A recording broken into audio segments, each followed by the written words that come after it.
And Kirby returns right back at you. Alright, okay. Sorry, that was just my back. Wow, just when I was like, oh, I'm probably gonna finish this game tonight, I see 26%. Alright, I know it's a little different.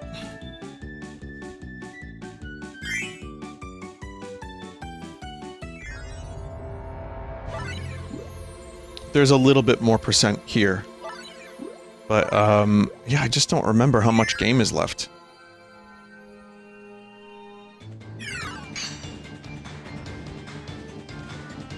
Someone said, Vinny, have you ever dabbled in guitar shredding? No, I never really tried.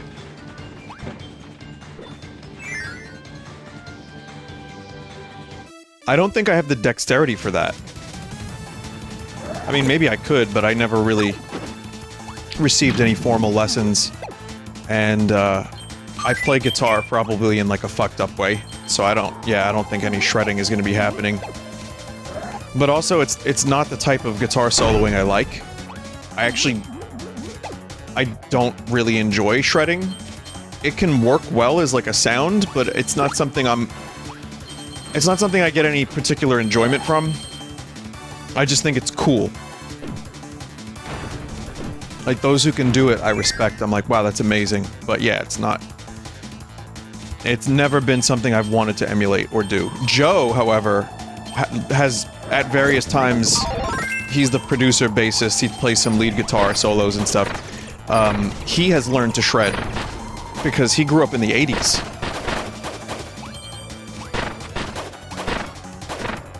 So for him, shredding was just like what you had to do.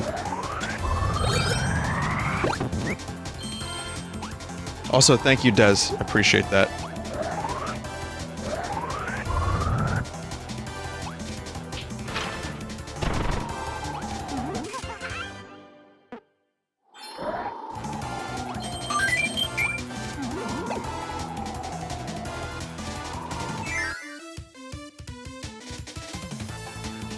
Shredding was hip and cool back then. It was. I mean, you can still do it, and there's definitely a time for it. Like, you know, if you're gonna do the soundtrack to, like, Metal Gear Rising, you should be shredding.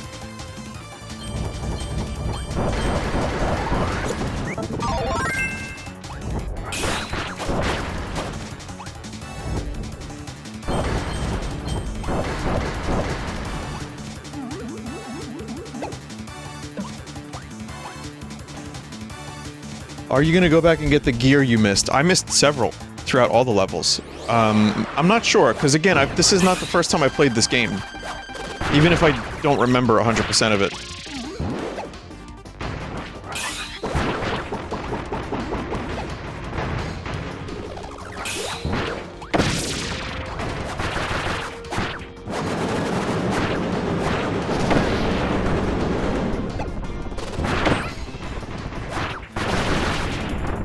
I love the spear ability, but I feel like I'm gonna need one of these. Are you gonna 100% extra mode? I'm not really sure I'm gonna be 100%ing any of the game. I'm just gonna enjoy it. And if I end up doing a little bit more, that's cool. But yeah, I've never really been a 100% type gamer anyway. A little bit. Maybe like a couple games.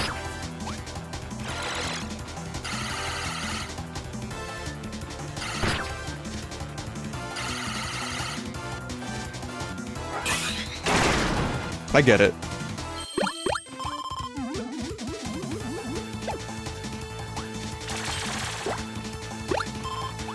Like, yeah, I've 100%ed some Metroid games and Zeldas and stuff.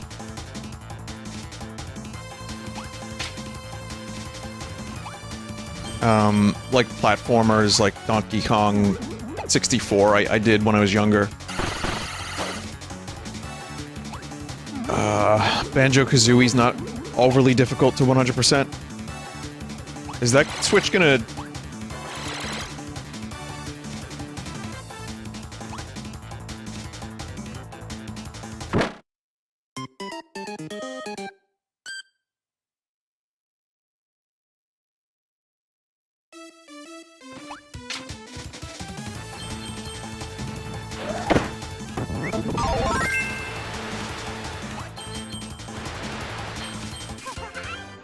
Worth it. Someone said they just 100%ed Metroid Fusion. That's just a phenomenal game. Like, yeah, I'm pretty sure I did that too when I, you know, first played it. There's a... I was gonna say, are you gonna play Fusion? Again, I played it, it's already on the Full Sauce channel, like, I played it a couple years ago, and it was awesome. I'm not planning on replaying it, but it is great. It's one of my favorites, but yeah, I already have a playthrough of it up. But someone made a Super Metroid remake in the Metroid Zero Mission engine.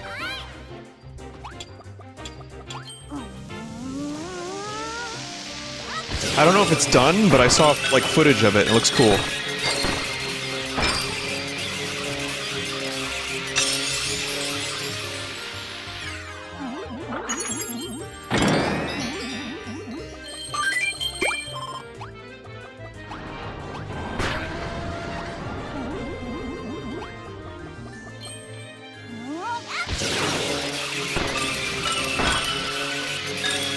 Super Metroid had 4 buttons, though.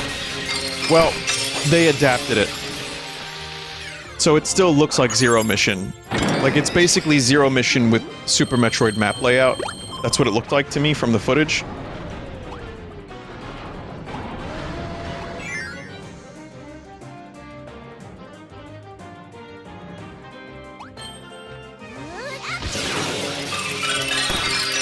I mean, it does look cool, but there were moments where some of the mood was, like, kind of removed a bit.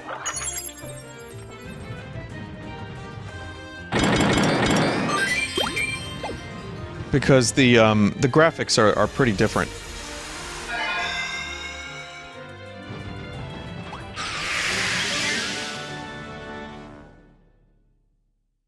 So you say it's Super Metroid when it's obviously Zero Mission. Well, again, that's the intent. I mean, they even redid the music for Super Metroid on the GBA sound font, which sounded a little crusty, to be honest, but I guess it's a neat experiment. It's like, yeah, it could be done. So... Though, even though Super Metroid is probably, like, my 3rd favorite game of all time, that's usually where I place it on my arbitrary list that means nothing, I would say that the controls are not as good as Zero Mission and Fusion.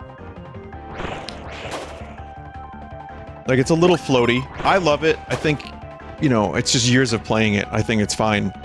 But the kind of snappiness of the controls of those 2 GBA games is really, really great.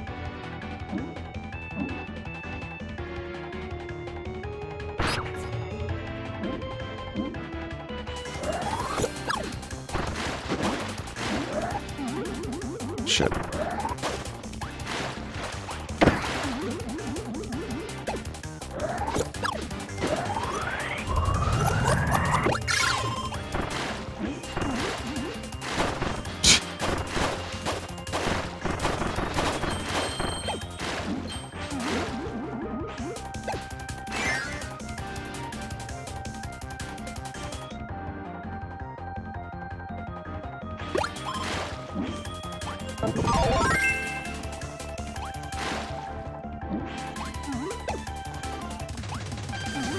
Sphere Doomer.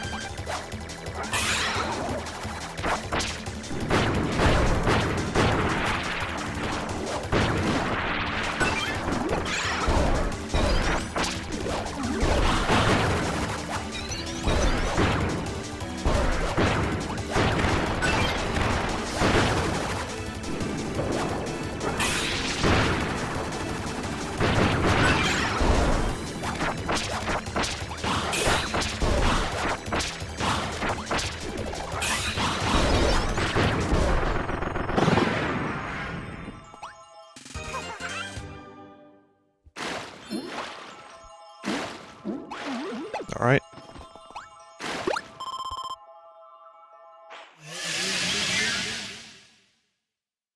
Someone said, any plans to do Donkey Kong 94 eventually? That's another really good game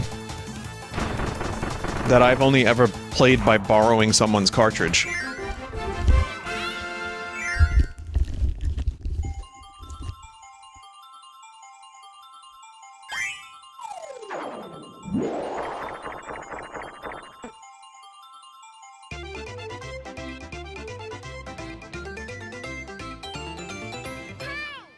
Hal.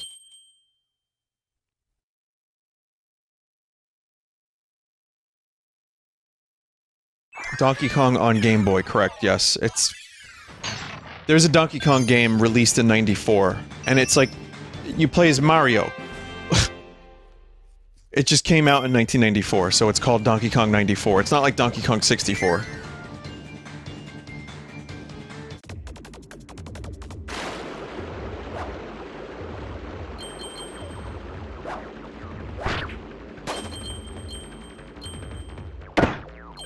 Oh no, no!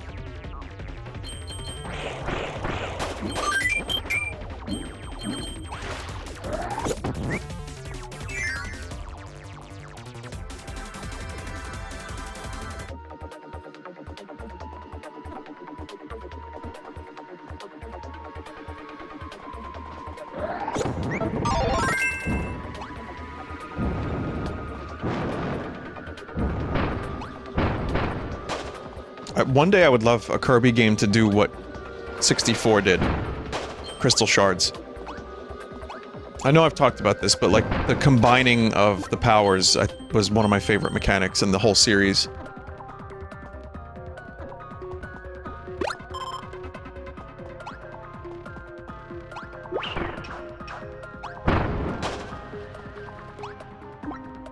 Star Allies did? Oh yeah, Star Allies did a couple things like that, that's right.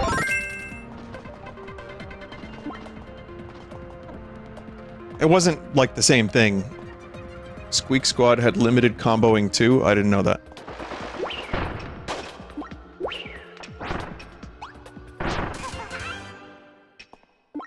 But chat, what if you could combine 3 powers?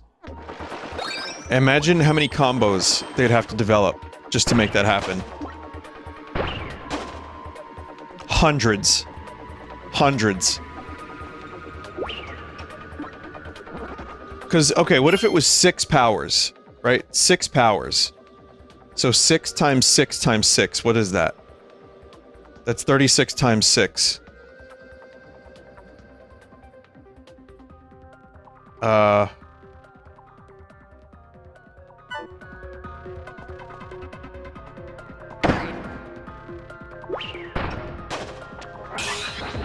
216? Yeah. Even with just, like, 6 powers, it would be way too much.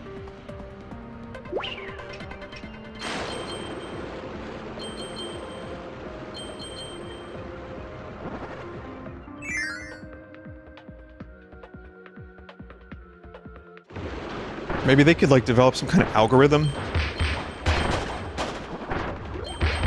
I mean, it's really, actually combining 3 powers is kind of dumb. It's not even, like, a great idea.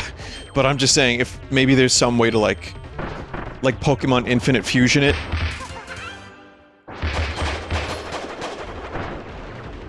You know, like an actual, like, good use of AI?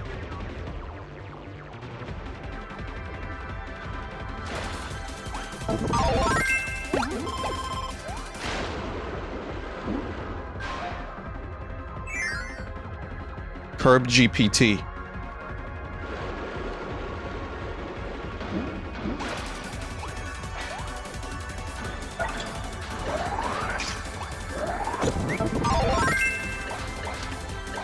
Chad, I gotta say, I know there are people that don't like South Park for whatever reason, fine.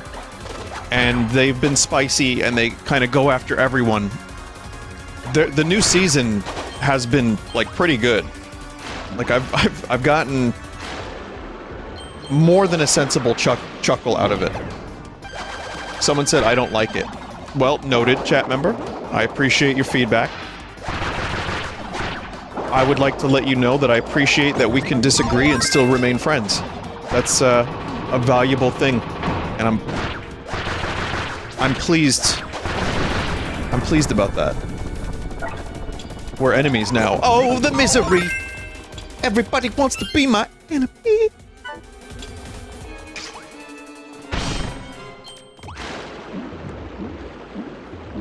But yeah, I absolutely don't expect everyone to be into that show. But I grew up watching it, for better or worse. What did it do to me? I have no idea. Probably some stuff. But the new season has been pretty good. The last episode was one about how... I wouldn't say it's as good as when it was at its best. Whatever time of your life you saw it when it was at its best, because there's been so many phases of the show. And, again, you kind of can't take your viewpoints from a cartoon show. In my opinion.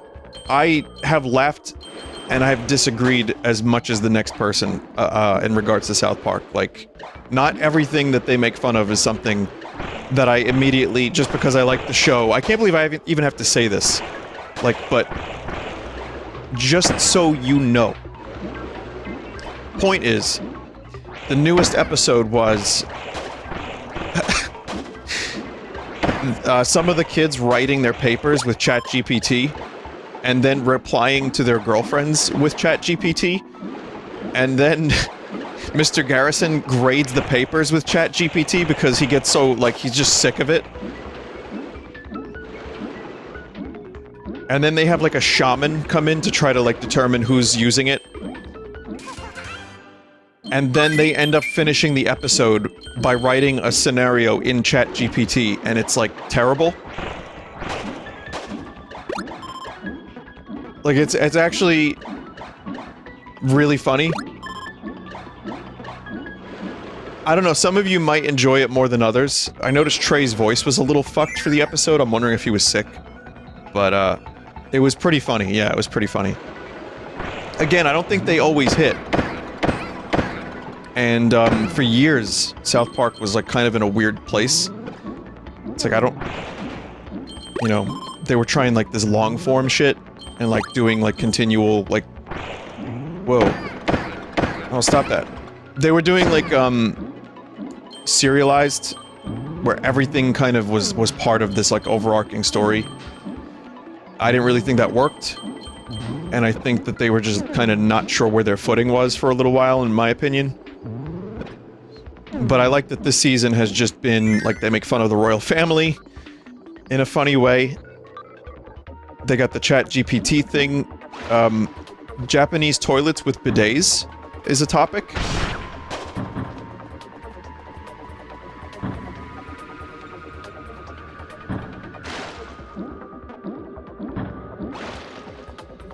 But, yeah, I just like random episodes about whatever they're thinking that day. And that has been, at least for me, it's been a little bit better than what they were attempting previously.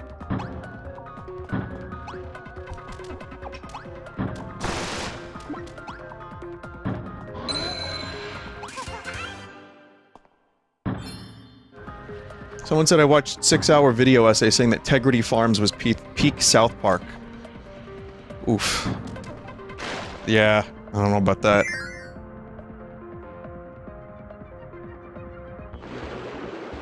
It wasn't... There were moments. I mean, there was still stuff I enjoyed. I haven't seen all of the episodes. Like, that's not a show I've seen every episode of. But, listen. You can make a 6-hour video essay on anything. And if your editing is good, if you're persuasive enough, you can tell anyone that Metroid Other M is the best Metroid.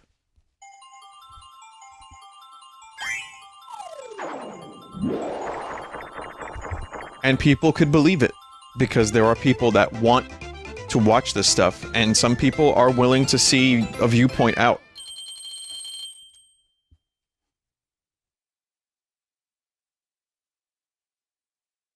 But if, you know, if you speak with enough authority, and you say, hey, this is my opinion, and then 6 hours later you're like, this is my conclusion,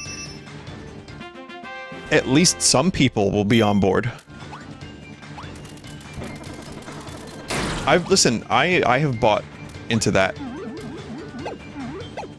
It's called Star Wars Prequel Reviews by Red Letter Media.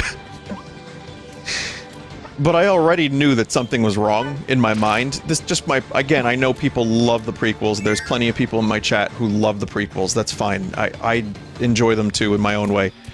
But... those video essays were just... really good and really funny, and so it's, you know...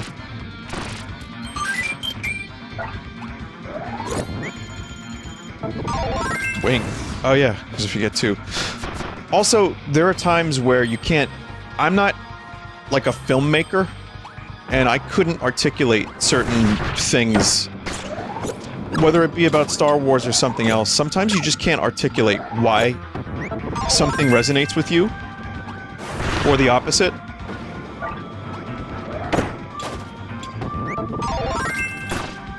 And I like video essays. I do, and the older I get, I try to watch them a little bit more with an open mind, and still retain my own viewpoint if I have one. But I also feel like sometimes it's nice when people who know a lot about a topic talk about the topic, and, you know, and, like, you can see different ways to look at a situation or a thing. That's all. Sometimes, though, it is tasty. Like, watching video essays about how Star Wars Episode 9 was absolute dog shit was quite tasty, and it made the ticket price worth it.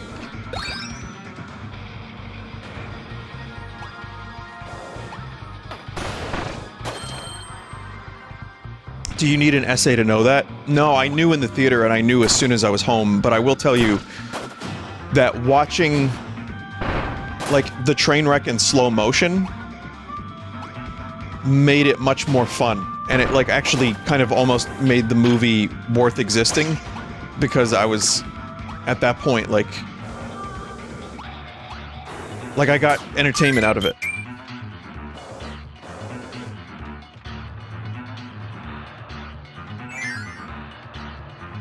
There's a HAL room in this stage? Okay. I'll keep an eye out on the chat then. But also, viewpoints do change over the years. Like, I will tell you this, the Red Letter Media reviews of the prequels, Mike is very harsh on the prequels. And he's harsh on some of the Star Trek movies, too, that I actually like. Like, I like First Contact. It's not that great of a movie, and Picard is like a different character. But I like it. I think Generations is pretty good, too, in its own weird way. So, I enjoy the reviews that he's done as Plinkett in the, you know, but these are reviews going back like 15 years now, or more. Things can change. I don't think Episode 1 is a well-made movie. I think there's a lot of weird script stuff. I think it's like, you know, there's stuff that just doesn't make any sense to me. But I can't help but love that movie. I enjoy it. Like, I'll watch it almost any time. That counts for something.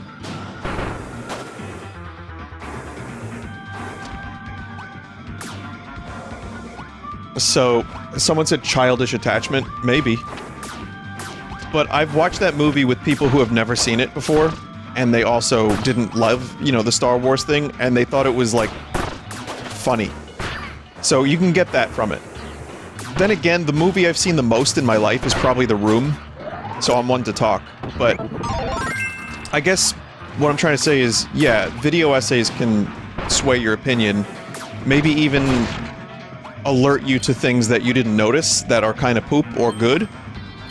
But ultimately, it's up to you to make your own decisions. And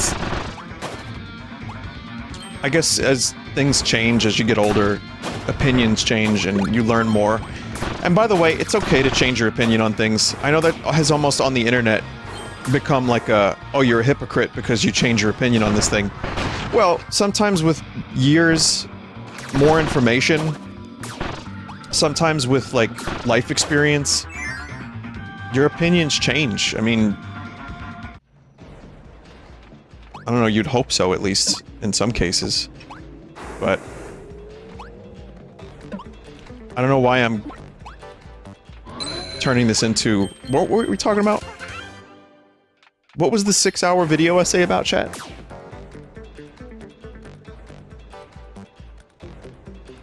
Integrity Farms, right, Integrity Farms, gotcha.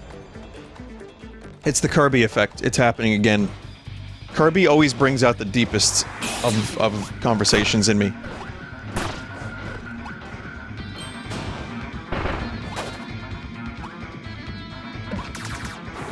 Any chance of more Donkey Kong Jungle Beat? I'm in no rush to play more of it, but I probably will. I'm almost 100% going to play more of it. You know, it's funny, I just assumed there was something up here. I didn't know this was gonna be the HAL room.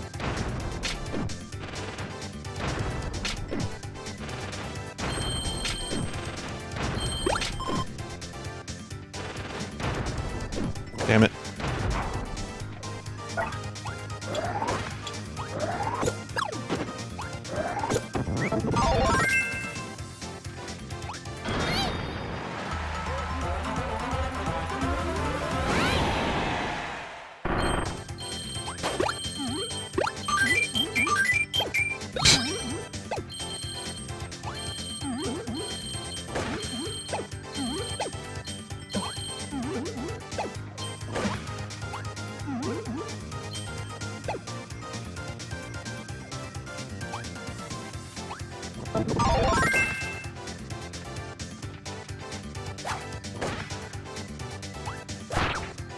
Yeah. Anyway, Vinny, are you gonna do a Mario movie review discussion when it comes out? Yeah, for sure.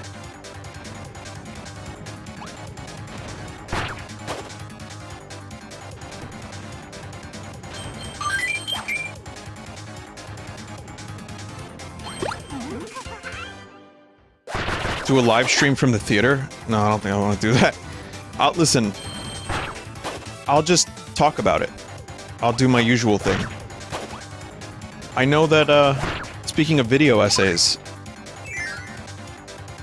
some people are really good at it, and they can just do a full thing and then just edit out certain things, maybe come up with a script. You know there's gonna be a lot of, like, scripted reviews. And those are gonna be cool, too. But, I think I'm too lazy for that, or just not- that's not my thing, that's not in my wheelhouse. So I'm just gonna, like, talk. So I'll watch the movie, come back, and then I'll just record, like, an hour of me, or, you know, half hour, whatever, of me telling you how much I liked it, or didn't like it, pros and cons, etc. But man, there's a part of me that wishes I was better at the video essay thing, or had the drive to do it. Because I watch a bunch of them.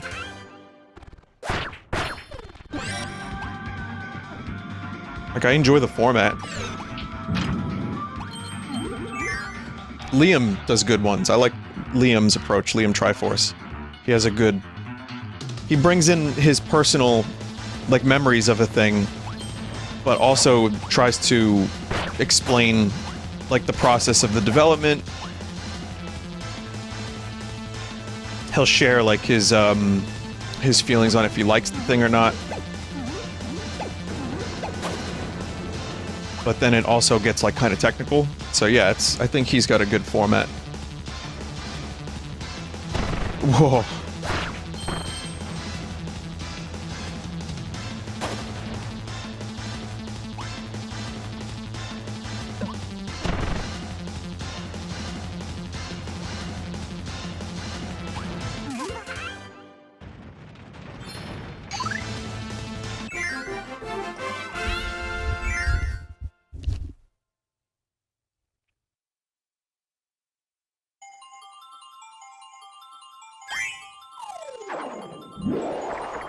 Vinny, did you see Germa win the award? I didn't watch it. I was actually recording Mario Kart with a couple creators that were not invited to the event as well.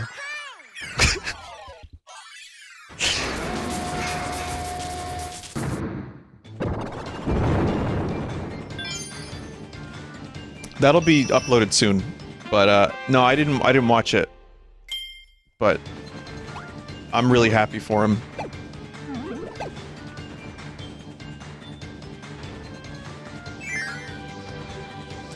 Someone said poor Vinny can't even get invited. I don't want to wear a suit. I don't want to fly to LA.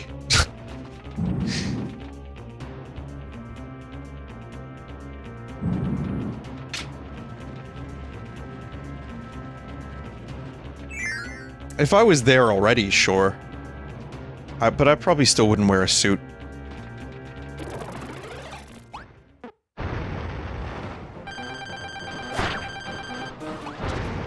Ah, Metal General.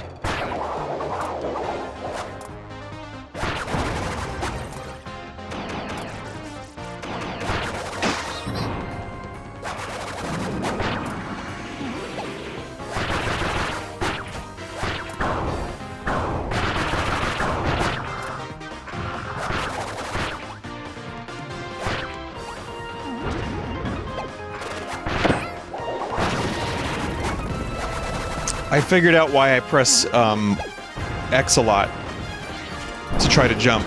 I mean, there was the Smash Brothers connection, but it's more during the levels when I'm just platforming and not blocking as much.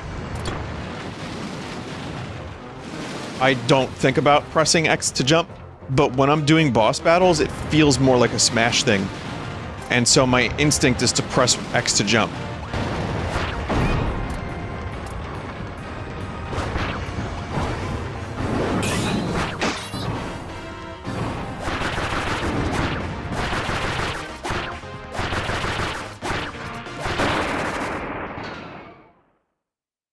What about pause for lore? Oh yeah, I forgot about that. I guess you could probably look it up online.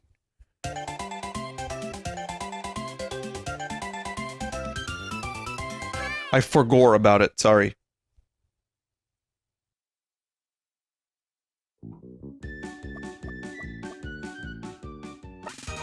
Welcome back, Kirby. From here, it's just a hop, skip, and a jump to Landia's mountain lair. The fearsome dragon lives at the far edge of Halcandria, the very peak of a volcano surrounded by intense flames. The road from here just got a little bit rougher, but I'm sure you'll be just fine. Just hurry up and smash that dragon to smithereens.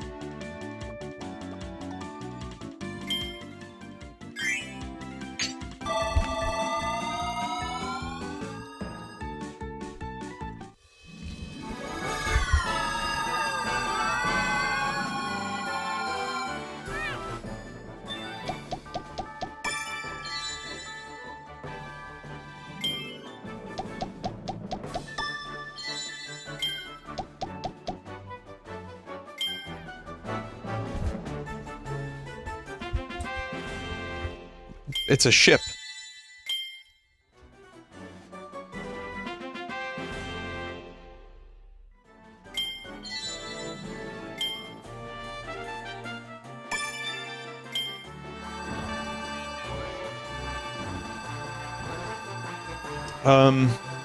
Yeah, the only reason I'm here is I wanna do this.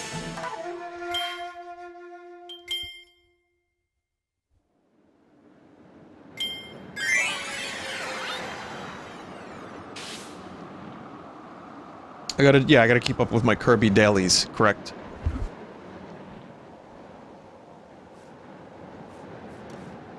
I got this.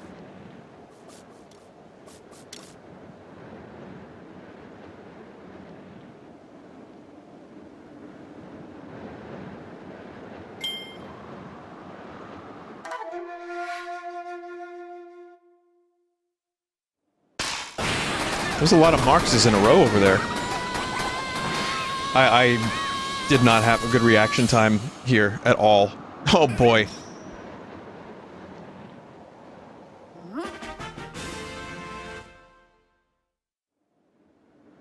Yeah, that one was poop.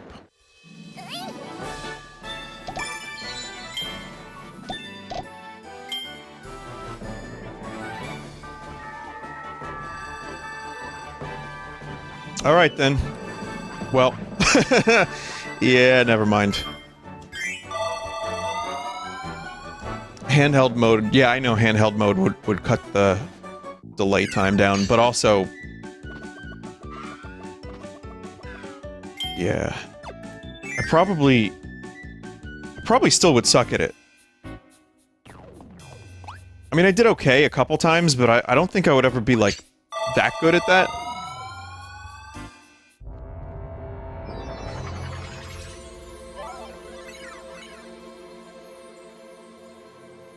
Oh, I didn't even realize there was a whole other...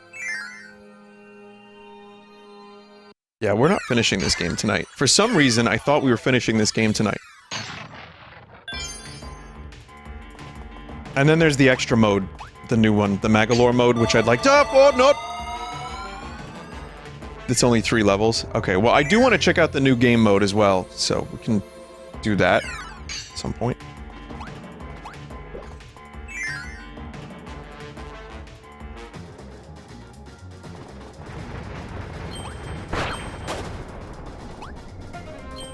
So chat, I haven't decided if I want to go to the room screening that Greg is doing commentary over. That is on Thursday. And, I've considered it. He invited me, but I don't know. I don't know if I want to do it.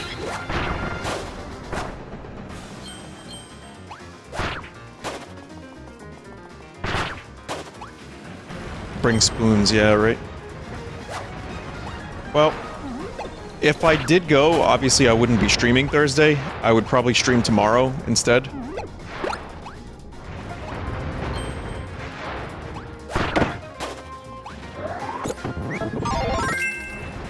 Vinny, we will be disappointed if you don't go. Are any chat members going?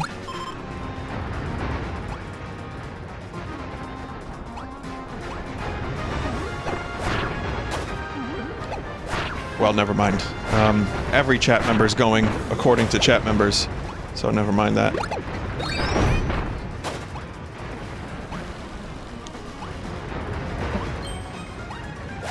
Yonkers doesn't exist, of course we can't go. Well, they have, they've got steamed hams not far from there. Vinny, what you say you've spent more time doing, watching The Room or taking shits? Taking shits in a room.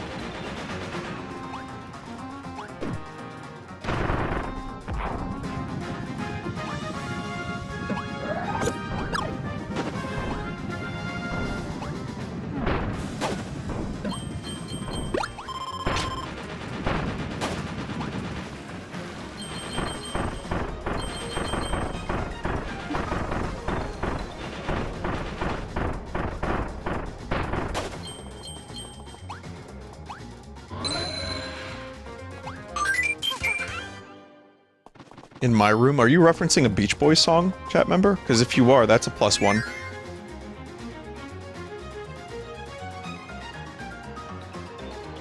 There are chat members saying they would be disappointed in me if I didn't go. I think that's very kind of you.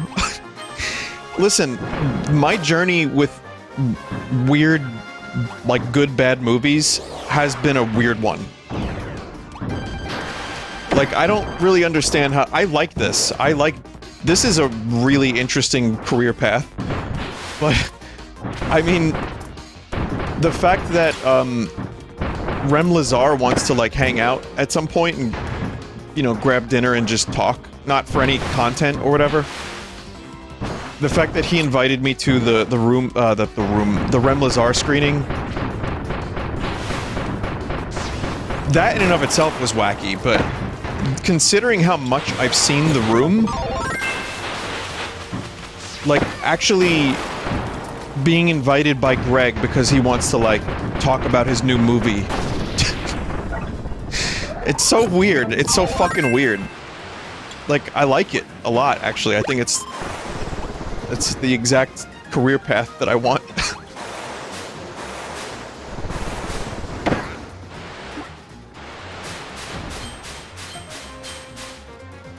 It's just so strange.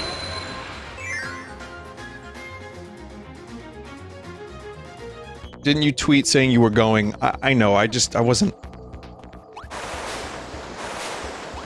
Yeah, I mean, I said I would, but then I wasn't sure. The other reason is if I go, I have to miss out on band practice. I don't know if we can reschedule, and then with PAX, that's less practice.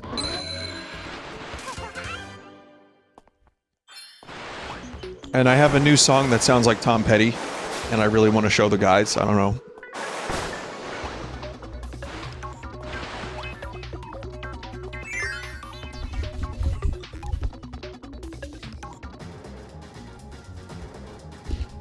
But, yeah, I would like to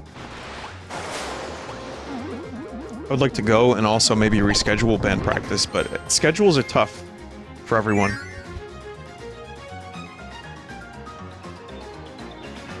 Do you play multiple instruments? Not really.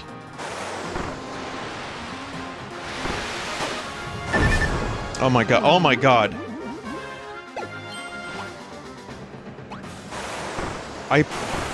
I can play the mandolin, but that's a stringed instrument. I play guitar and bass. I play very poor drums. I can play a little bit of keyboard, but I'm much better at just figuring it out on guitar and then programming it on like a synthesizer. But I'm not great at keyboard. I can press one button. No, I can do chords. I just don't know where they are. I'm really bad at... Even on the guitar, I know where all the chords are, but I still don't know my scales all that well.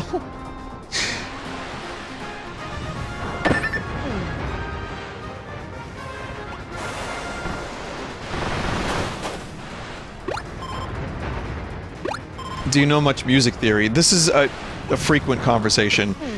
And considering I never took music in school and never really had any lessons, I don't know music theory. And on one hand, I've tried. I've talked about it. I've watched some of Beato's videos. I've watched stuff online that might help. It just bores me to tears. I've tried.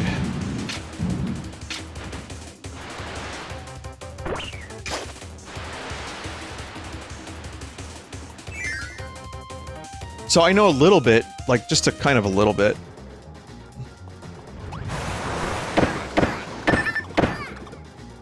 Fuck. But I don't find it, because I don't like math, and there's some part of music theory that my brain associates with math, and I could be wrong, I could be just dumb, I am dumb, but...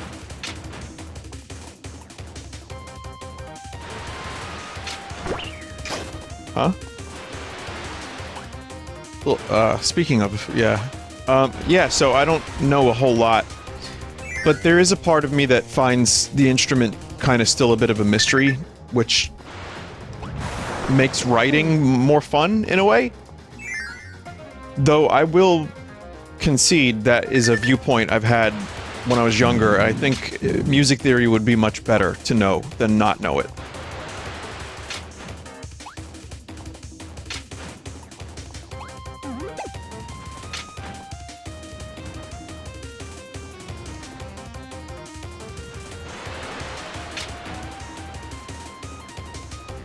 Someone said it takes the fun out of it for me. It might do the same for me. I'm not sure if it would entirely, but I would like to know more. I'd like to know more.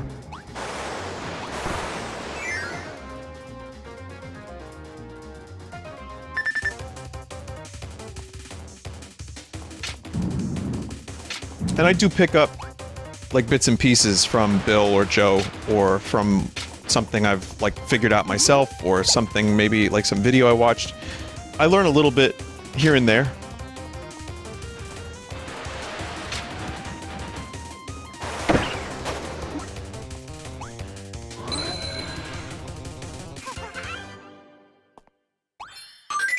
Did I like Cracker Island? Thought it was okay. It was pretty good, yeah. It's not my favorite Gorillaz album. I think the singles really stole the show for me, a lot of them. I think some of the album tracks are pretty good, but they're not, like, great.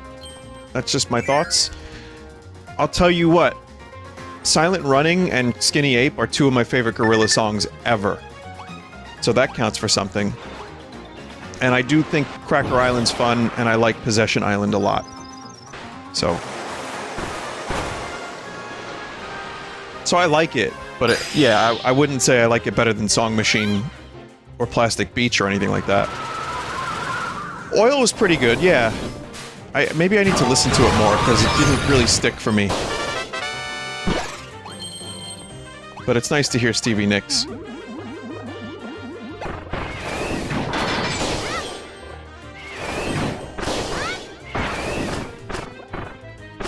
There's a good interview with Paul Simon from The Clash, the bassist from The Clash.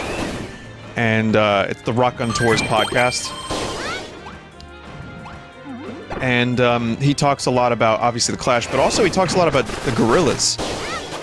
And Good, the Bad, the Queen, which are projects he did with Damon. Because he was their touring bassist for the Plastic Beach stuff. So, I just think that's a really good interview if you want to learn a little bit more about that era.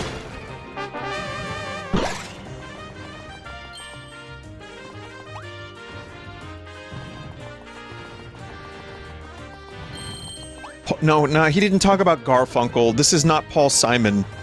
It's Paul Simonon, or Paul Simonon. I'm not sure how you say it. Maybe Simonon? Though that would have been kind of a cool interview. If the bassist from The Clash talks about Garfunkel the whole time.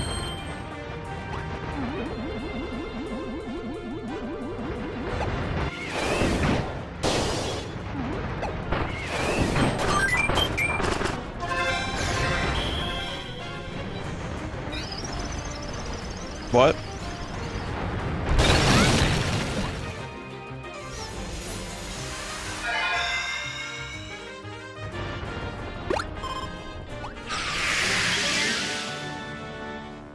Just casually freezing over a volcano, no problem.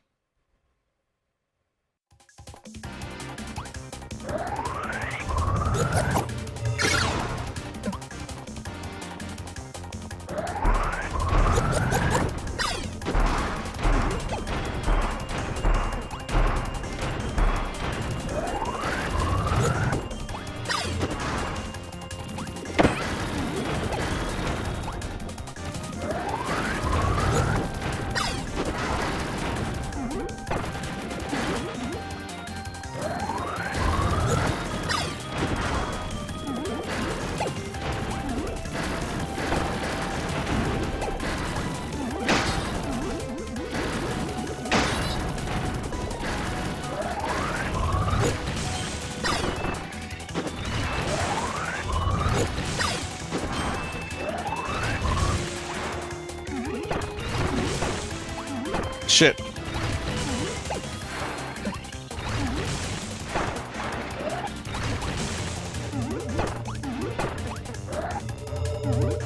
Oh my god.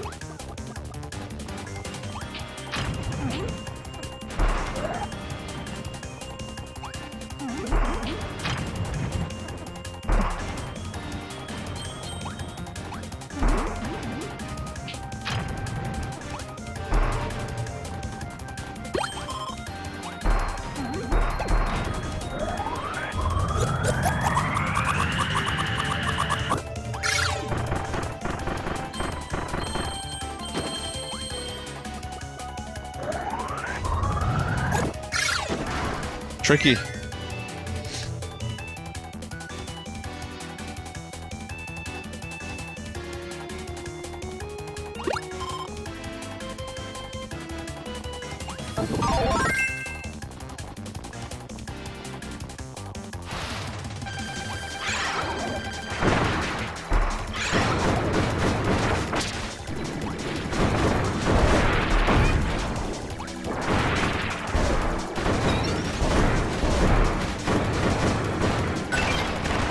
Chad, have you ever grabbed a Bubalia and it feels like a bag of sand?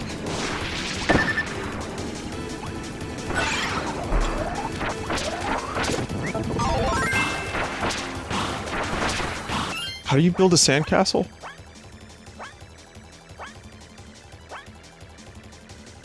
Down, up, B. No.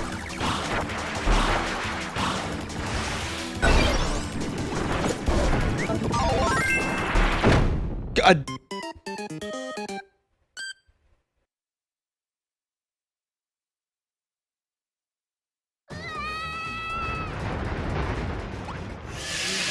Oh no, don't tell me I have to do the whole level again.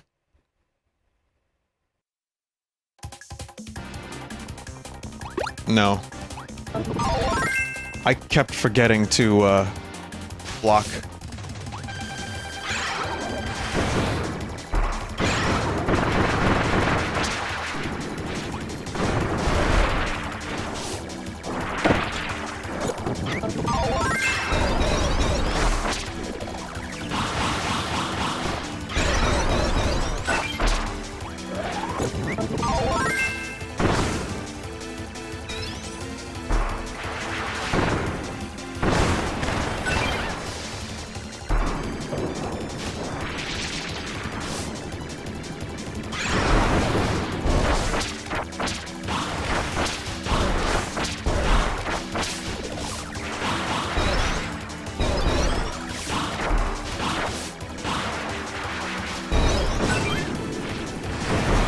Oh, got sandcastled real hard.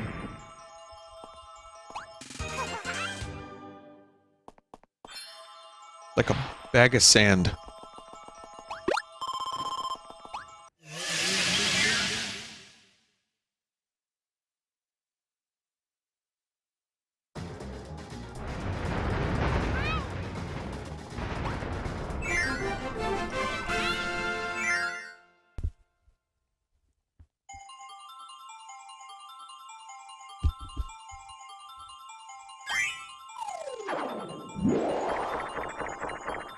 God damn it.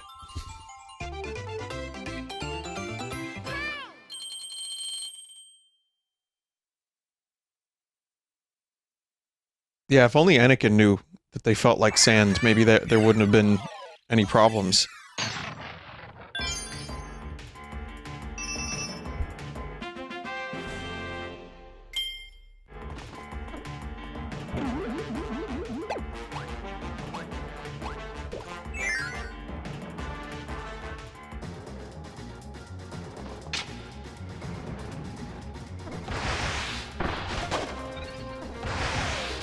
This stage is a new hell room. It's at the end of an escape sequence. Chat, is this, like, gaming? What I'm doing right now?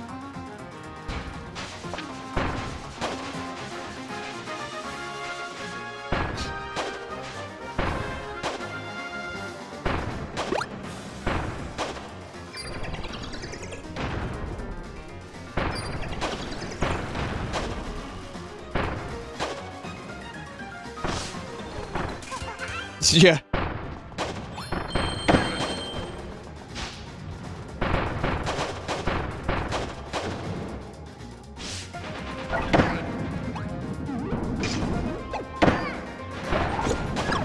Wow, imagine that.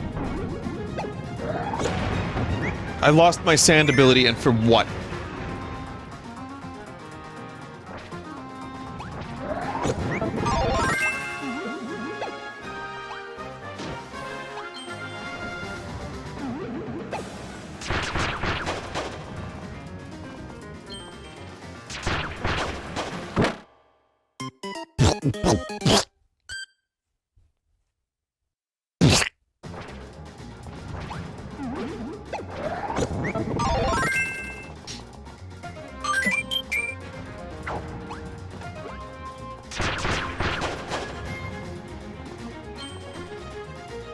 Oh no!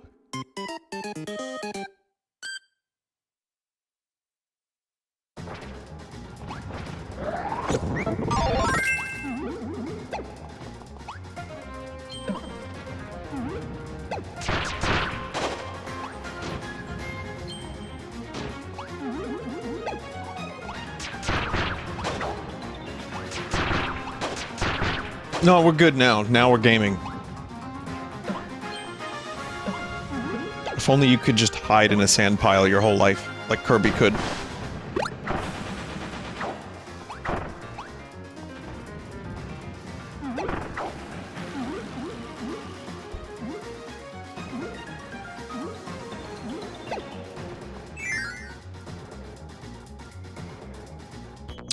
Chad, I've told you about the time I buried my slipper. Right?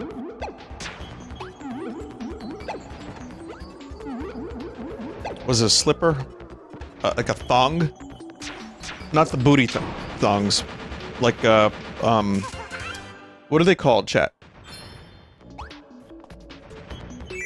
Like a flip-flop. A flip-flop that you put on your feet when you go to the beach, right? So, I was a child. I don't know how old I was. Maybe 8, 9, something like that. And chat room, let me tell you, I decided it would be a great idea to bury one of my sandals, or flip-flops, or whatever you want to call them. And I was like, I'll definitely find it later, but only one of them I'll bury. So I buried it real good in Wildwood, New Jersey, because of course it was. And I couldn't find it again. And my parents were not happy about that.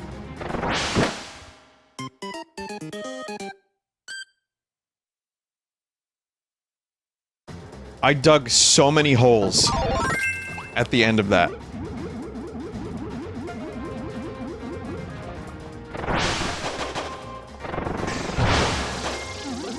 Just try, like, it's like, okay, it's time to leave. Wait, I have to dig some more holes. Why? I can't tell you right now, but don't worry, it'll be fine.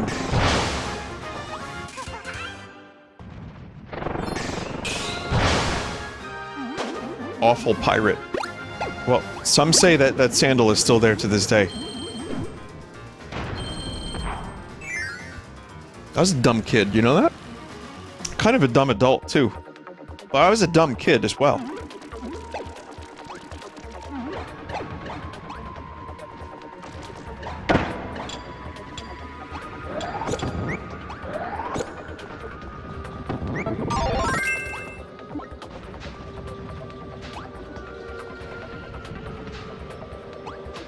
Yeah, but when you're young, you do tend to do some really weird things. It's like, why bury the sandal? Because it'll be fun. And I'll find it later, because there's no way I won't know where it is.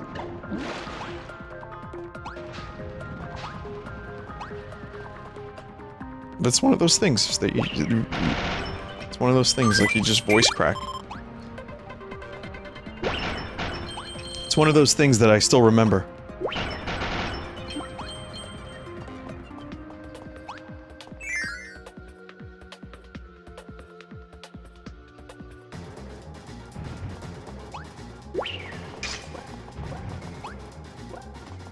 That's one of my few sand stories. That's why I brought that up, since we were talking about sand.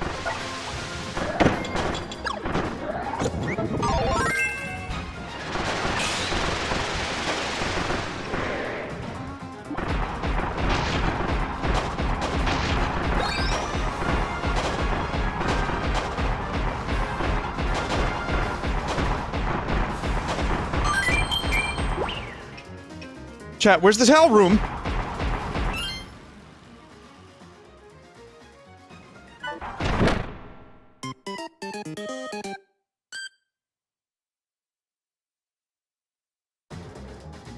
Oh. I thought I missed it. It turns out I just have to wait 84 seconds.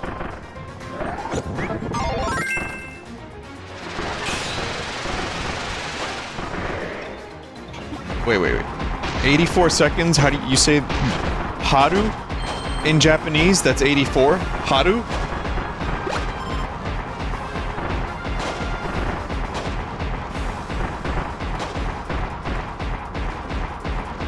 Oh, 86, okay. Because of the year?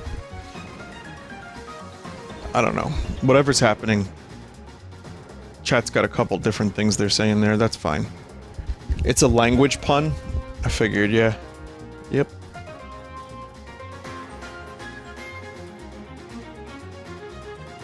So we'll just be here.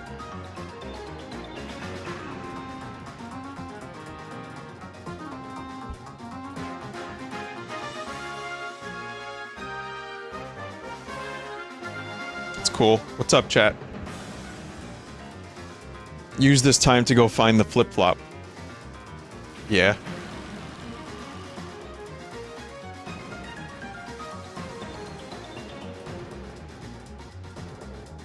Oh, I found it. It was buried along with rum ham. That's weird.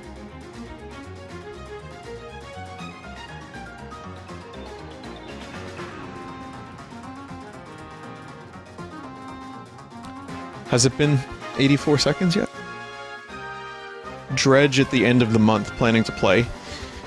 Dredge is, yeah, I'll probably play it. It was a good game when I played the demo.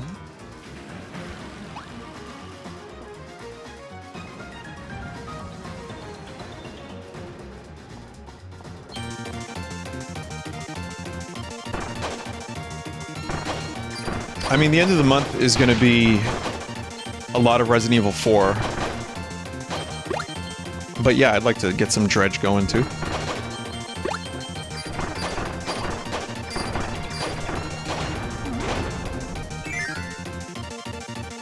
What's Dredge? Dredge is the, Eldritch, Lovecraftian, cosmic horror fishing game.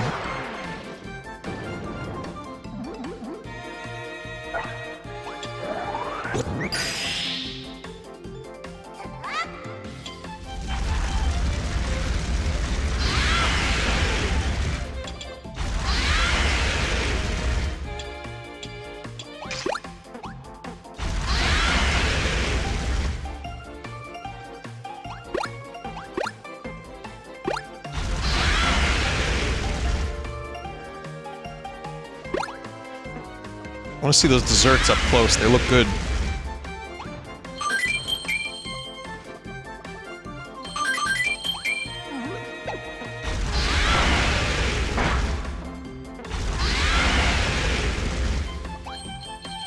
Who is Hal? Is it Hal Emmerich? Seriously, at this point, why even have lives? Like, like the life system is so arbitrary when you have 87 of them.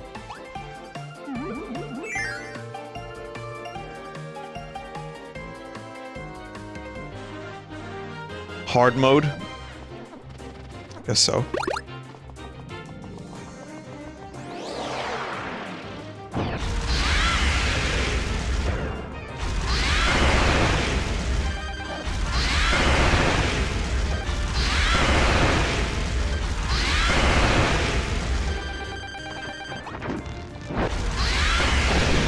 Oh my god.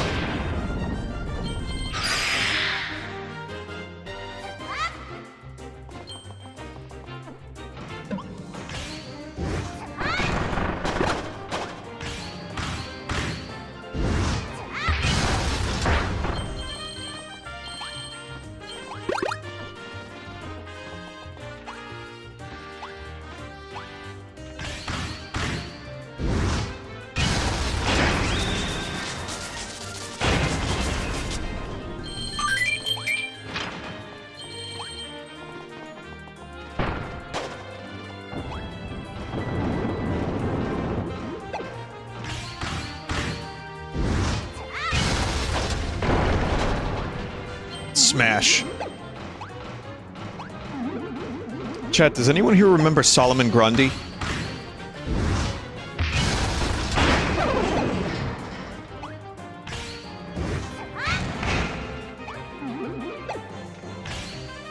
Solomon Grundy, smash!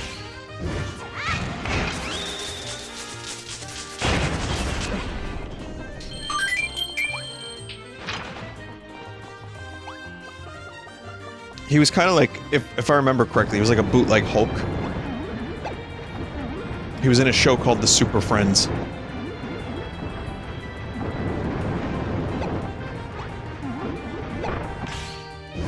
He was a zombie? He was a zombie Hulk. Okay, I didn't know that. It's been so long.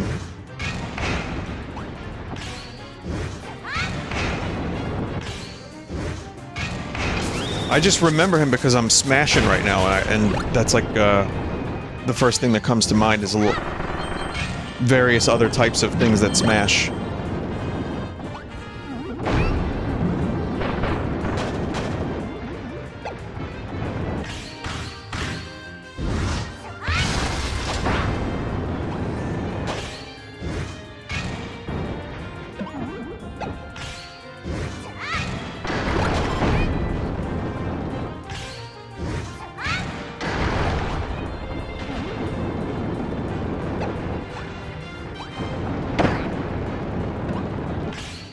Yeah, face tank.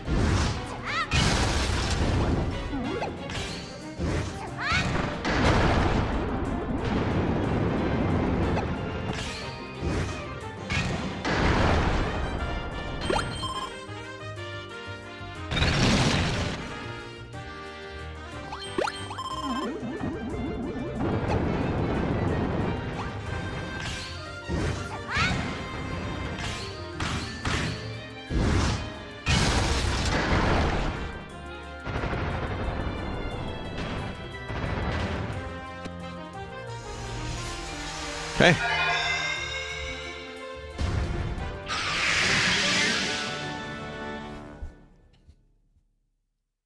Ever played the Arkham games?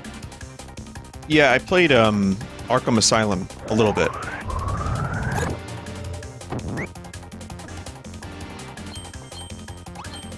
It was good. I thought it was a good game. I didn't play too much of it, but I played maybe like a couple hours of it.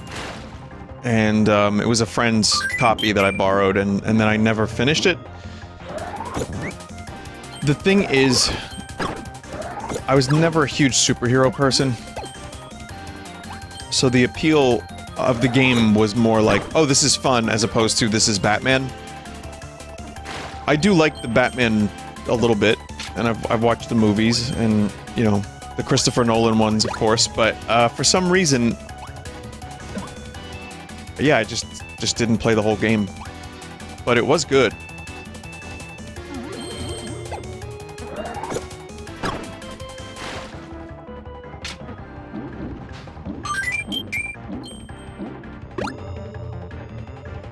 It's hard to believe that that's like, that first one came out, what, 13 years ago or so? 14 years ago? Because, like, visually I remember that being, like, just amazing.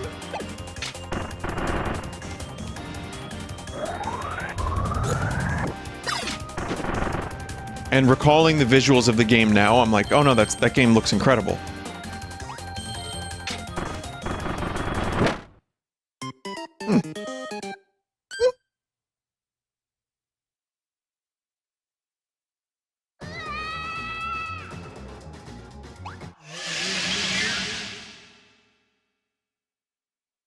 Yep. All right.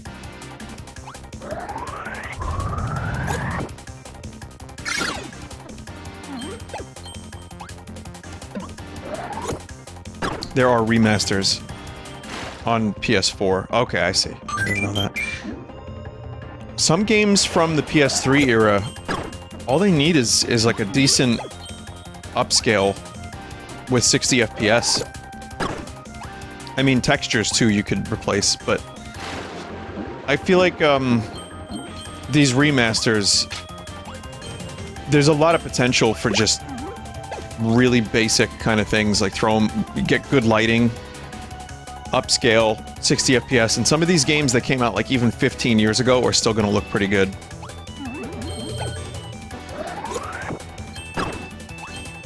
I mean, it's been happening, like, left and right anyway.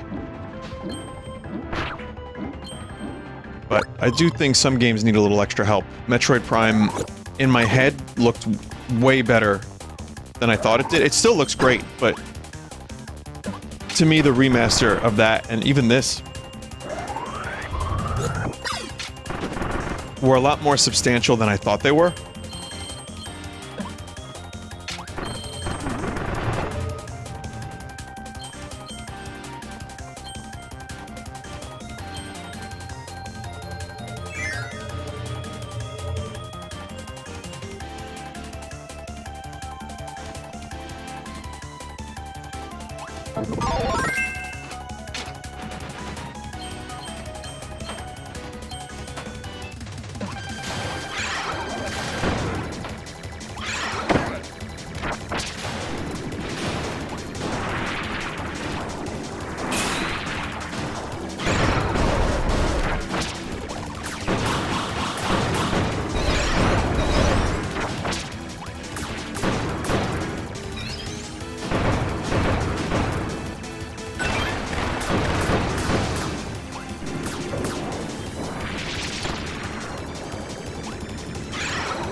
Fear Doom are done.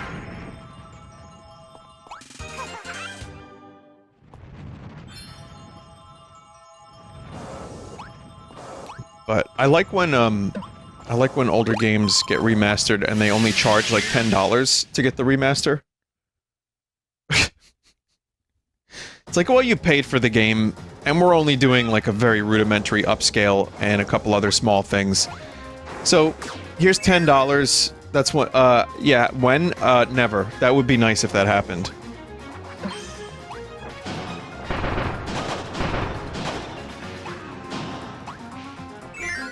Quake. Well, Quake had a pretty good Switch port with gyro controls. Skyrim charged $50, $60 for its remaster. Yeah, and mods probably... They sent me a copy of that. That's why I ended up streaming it again. But, I mean, I thought it looked decent, but it didn't look substantially different.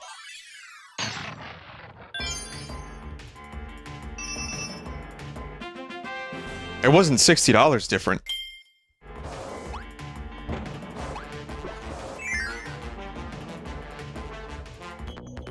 And then, yeah, it came with the DLC and some new stuff, but it was all like community-created stuff anyway. Listen, I was happy to play it again, because the stream of it ended up being fun. But...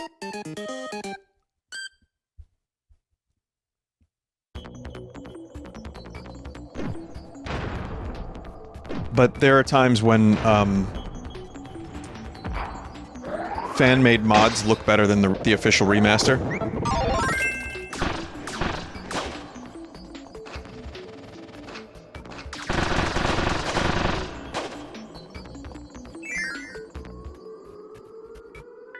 Like here, Square Enix releases Final Fantasy IX. They never claimed it was some kind of remaster. But, you know, they didn't try. With Chrono Cross, they were like, yeah, we got some new models, which is great. New models look good. They finally patched it so that it's actually running at a decent frame rate.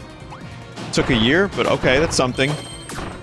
That Moguri mod for Final Fantasy IX, considering how the original backgrounds were lost, that is an astounding amount of work. And not just, like, put it through an AI and have it upscale it. Like, go hand...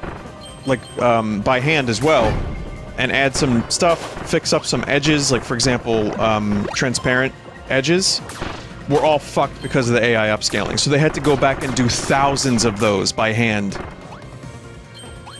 And then using some processes that work better for certain areas and not others. It's a lot of work, but the fact that people can do that, and it's free, to me means a lot of these developers need to step the fuck up. Why can't we...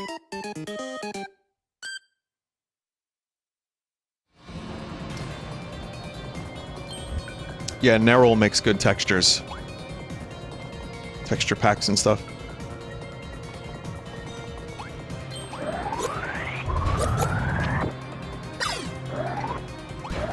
Not narrowed, Nerol.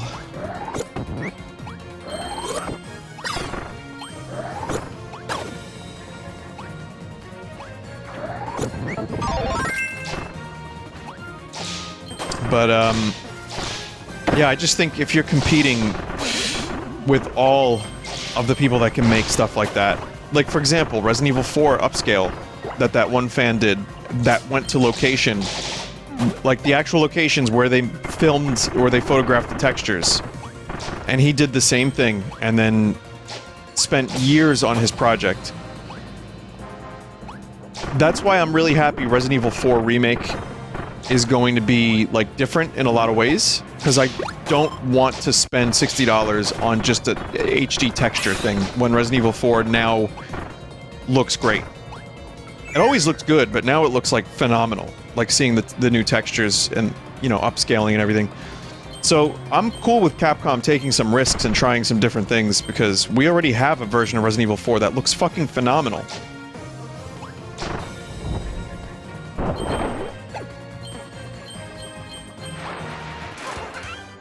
A remaster is not a remake. Sometimes the lines blur, and truthfully, just the verbiage of remaster, remake, etc. it gets kind of confusing.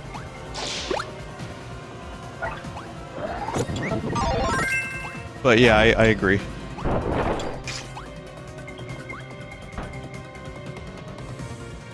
But Capcom, I think, did one of the best... What was it, a remaster? Was it a remake? I'm not even sure. Resident Evil 1. The GameCube one that got ported to PC. That's still probably one of the best I've ever seen in my life. Not only the lines blur, but some publishers use them interchangeably for marketing, adding to the confusion. Yeah, that's true, Johnny. That's very true. RE1 is a remake.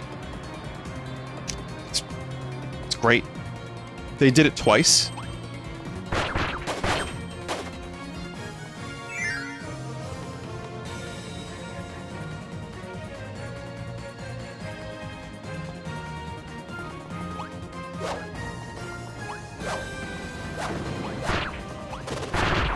FF7 Remake is like the most misleading thing ever.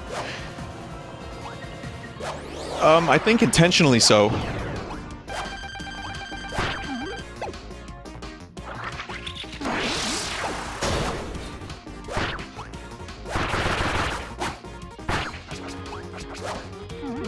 We'll see if it ends up, like, working in the end, but I'm interested in seeing the new story beats. Just to have some... Like, I get what they were going for. Like, we want the audience to have some new surprises. That works for me, as long as the original is still, like, purchasable and playable.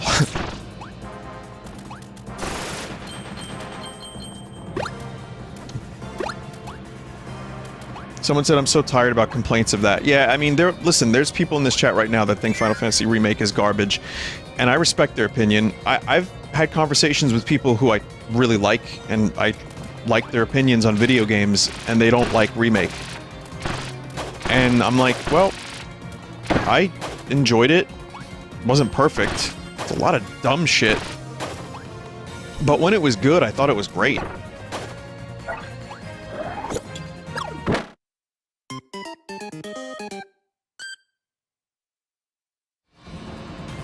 That sucked.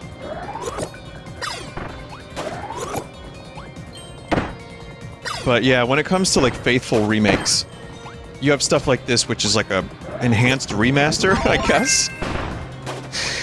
It's the deluxe version. Then you have what Metroid Prime did, which is similar to this, which is like everything was redone from almost from scratch, aside from the gameplay itself. But this adds more things, like there's a new game mode, there's the mini-game stuff, like that's been expanded.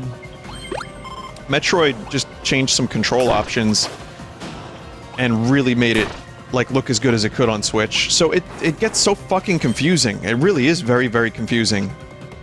And all I really want from a remaster is, like, you know, I want to be able to play the game again and have it look as good as I thought it did. Ocarina of Time 3D did a good job at that. But sometimes I like the idea of a complete reimagining of a game, too. It's like, shit, I'm down for that. The problem with Final Fantasy VII has been, anytime they've tried to tell a story in that world, it's been pretty dog shit. In my opinion.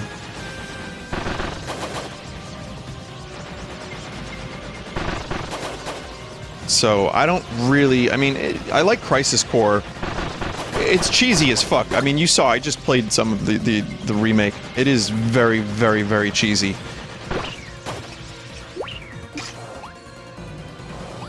But I will say that at least the stuff with Zack and Sephiroth was kind of cool, but... I don't know. There is something about seeing, like, Jessie's backstory that really made me happy with that game. Like, learning more about her as a character and her family and stuff. It's like, that's the kind of stuff I want more of. I want... Who's Biggs? Who's Wedge? We don't learn anything about these characters, usually, or, in the original.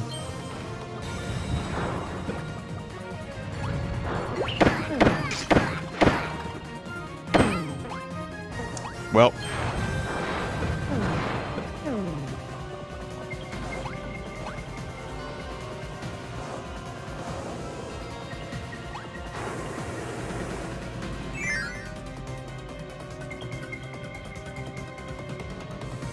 I'm not going to restart.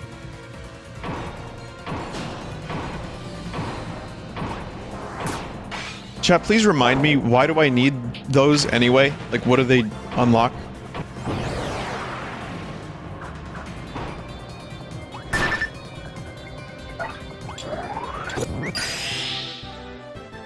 Completion. Just for 100%. Challenge stages. Oh, right. That's right. They do unlock challenge stages.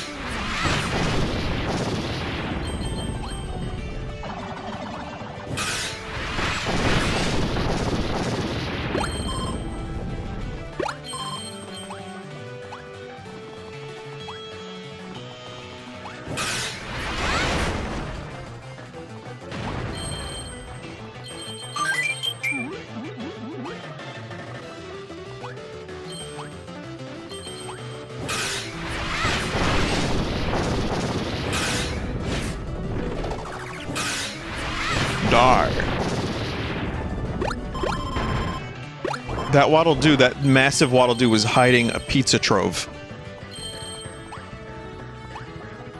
Worst game you've ever played legitimately?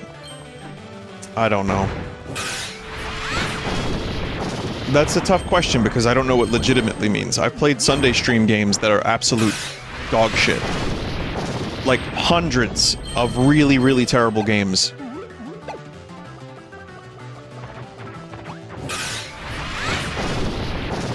I mean, Action 52 is really bad. Burn Cycle was really bad.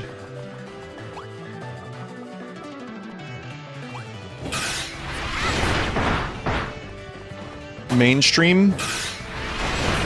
Worst mainstream game.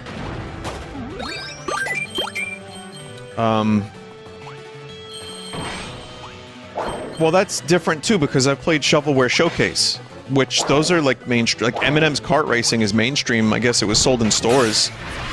That's pretty bad. Jekyll and Hyde is not great. That's just too difficult of a question because there are so many different ways to answer it. I don't really have a good one, I'm sorry.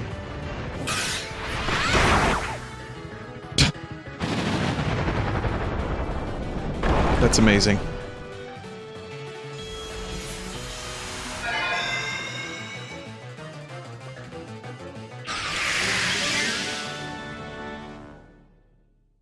Something you legitimately hated. I mean, DMC2 was bad. It was bad. It wasn't the worst thing I've ever played.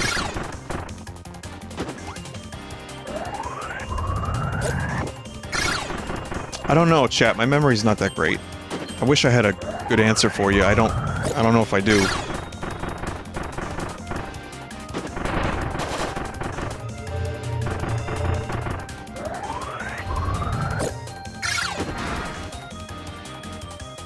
Well, Snack World was pretty terrible.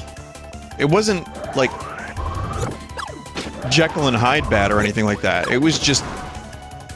It was bad, and it didn't appeal to me at all, and I refunded it.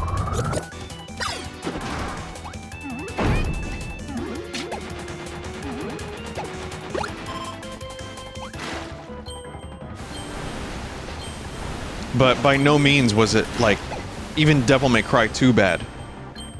No, Other M's not that bad. Listen, I joke about Other M. There's a lot of things in that game that I hate. Stopping to shoot missiles, the Find the Pixel mini-games in first person, using a tiny D-pad for exploration, the story of how Samus can't, like, be authorized to use her stuff. Like, there's a lot in that game that's shit. There's some good stuff, too, though. Like, some of the exploration I remember being pretty good, some of the boss fights were good.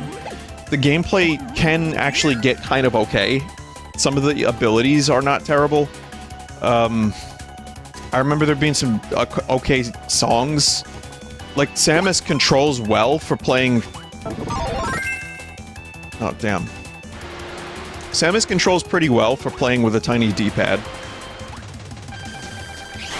So no, it's not the worst game ever, it's just a shame that that's... I'm glad that that's no longer considered a main Metroid game. Apparently it's a spin-off now. Oh, God.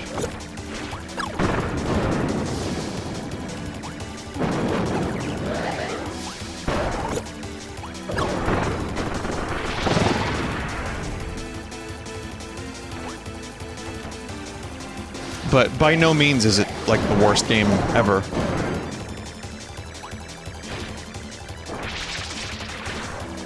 I mean, Action 52 is a pretty strong contender.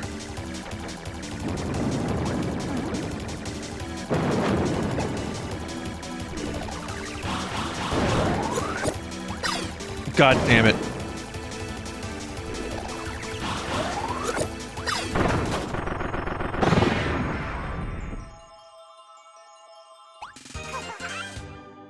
I missed a bunch of them. Well, 2 is a bunch, I guess. 2 of them.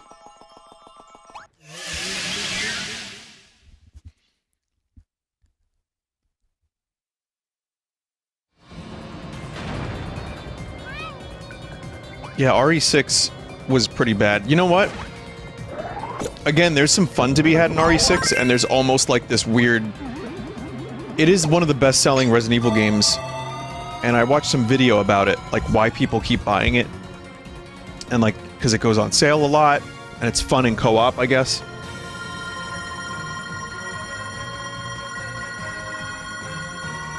But RE6 was a genuinely frustrating experience for me. It's just... Aside from, like, not... Wow.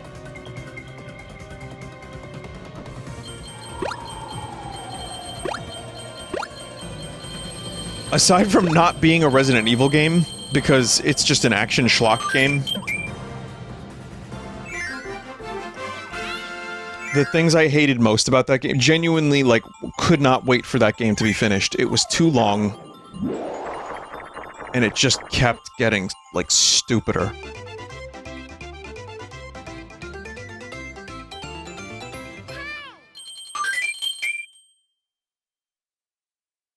So that was my problem with Resident Evil 6. It did have some decent gunplay, though. Could have worked as a different game entirely, perhaps.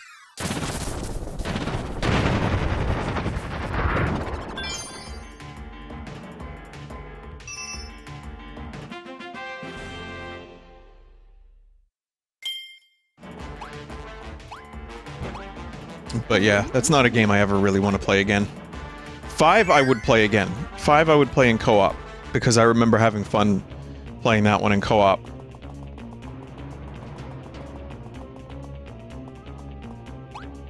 And I don't think 5 is all that great. I think it's good. I think 5 is pretty bland, but pretty good. And really fun with, you know, when you're playing it together with someone. Even though you punch a boulder, but that's what everyone remembers.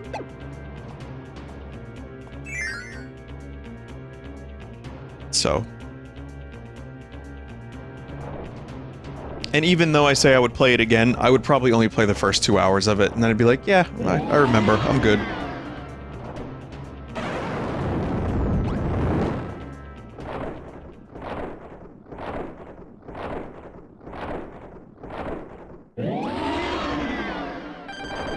Landia. The four-headed guardian who sleeps in Haldera Volcano has been revered as this planet's protector since ancient times, so why is it awake now? And looking this way so angrily. Eep.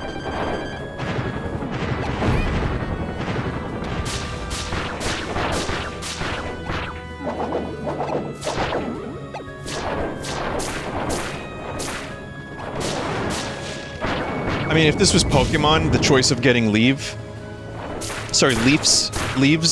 is the dumbest choice of all time, without a doubt.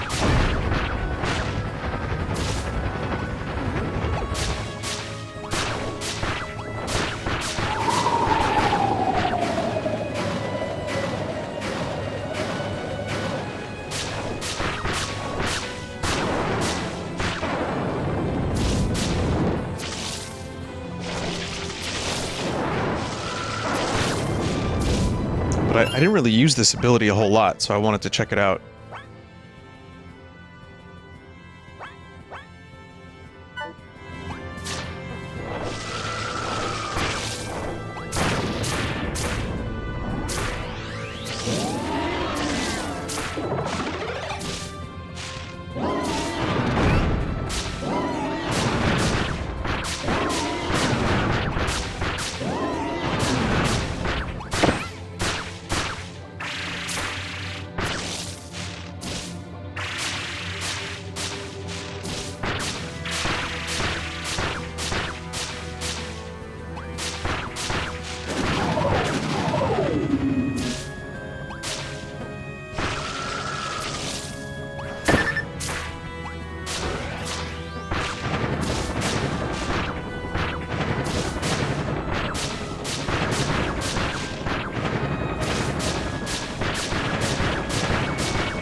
This was a bad choice.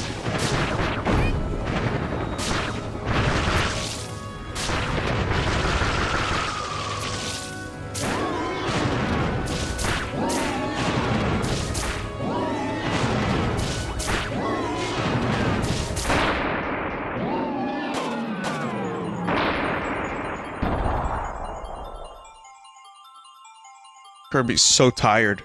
Just so tired.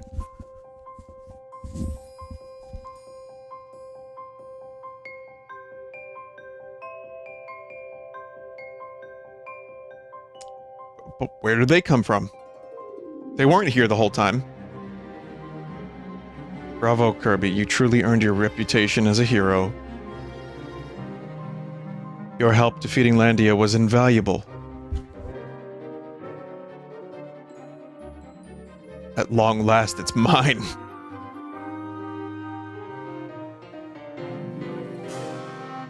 The source of limitless power, the Master Crown.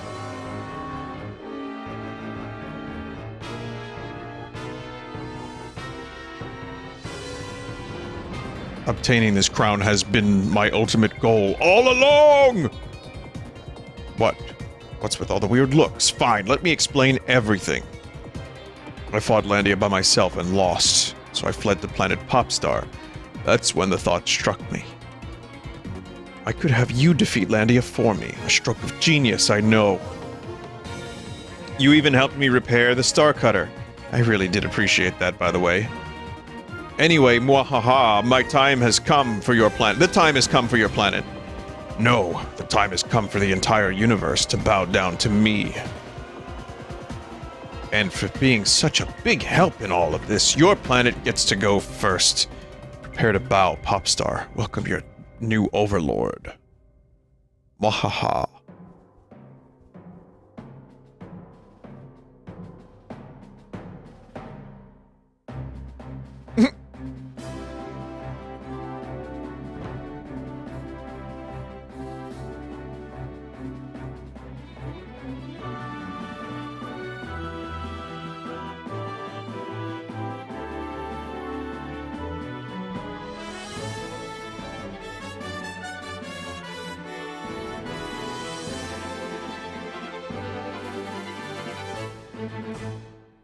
It's like we just, like, leafed that enemy to death. And now the enemy's like, oh, we'll help.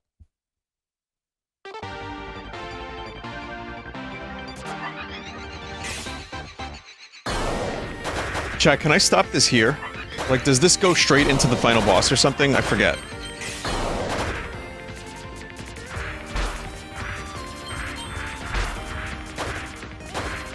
It goes straight into it?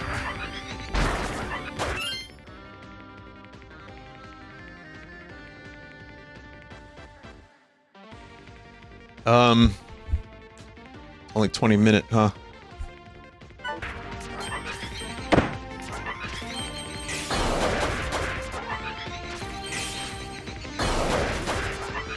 Like, actually 20? Alright.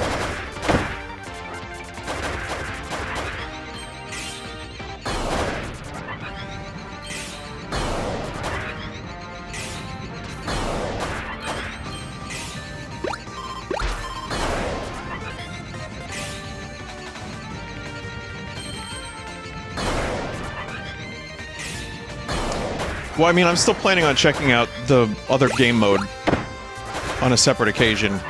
But yeah, if this gave me the option, I probably would have just quit out.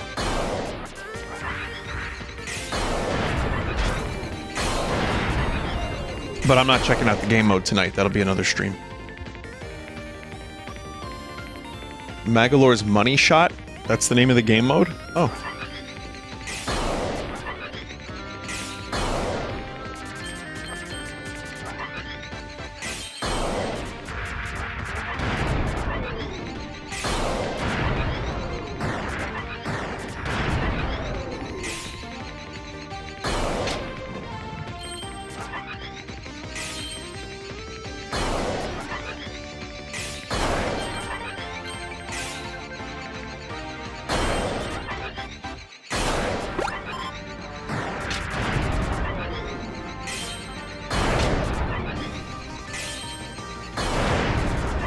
I like the backgrounds.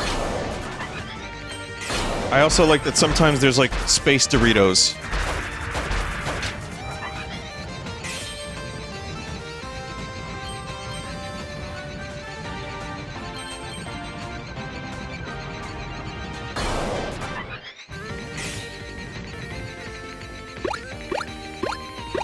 It's like, hey artists, we need a completely different dimension for this video game. What can you do?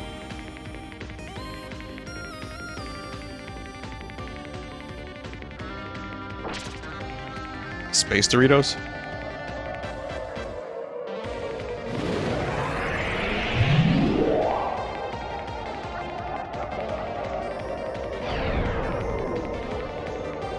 Man, now I gotta fight the ship that I helped rebuild. The lore Starcutter, now controlled by the traitor Magolor, is being used as a weapon against Kirby and friends. If the shadowy ship has a mind of its own, how would it feel at this moment? Landia comes to the rescue in Planet Popstar. No, the entire universe is time of need. The dragon joins the battle with Team Kirby.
Shields up.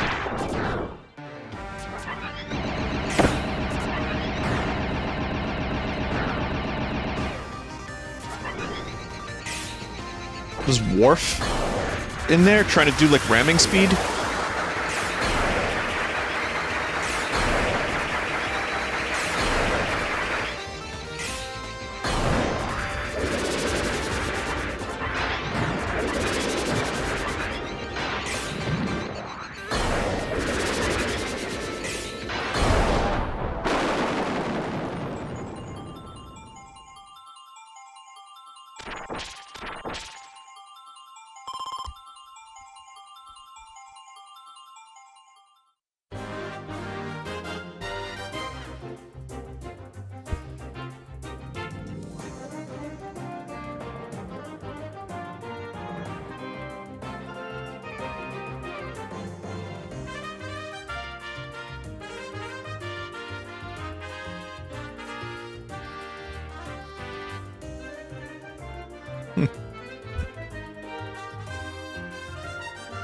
Could have used your help back there, Meta Knight, you know.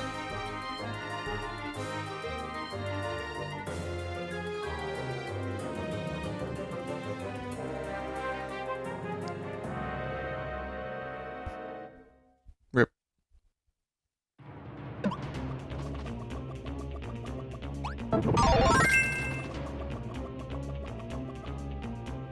I'll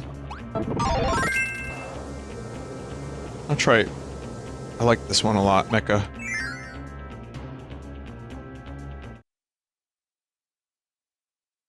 People are saying use leaf.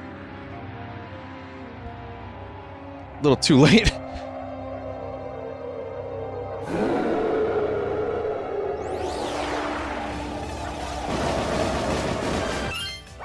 Magalore is revealed as a manipulative mage who tricked Kirby and friends into fixing his ship and stole Halcondra's legendary treasure, the Master Crown. It's up to Kirby to save the universe.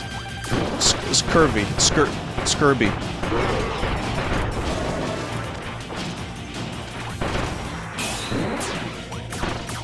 Actually, yeah, maybe should have chose something that was a little bit more able to attack things up. I mean, this is a pretty good move, but like half the arsenal is not going to work.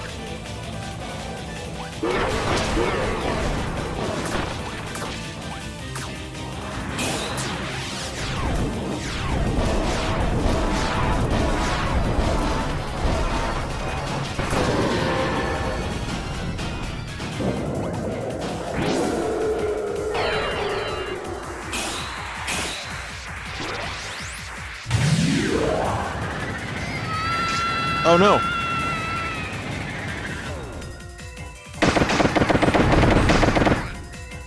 I thought that was like a fucking necessary thing that had to happen. I thought that was a cutscene, chat.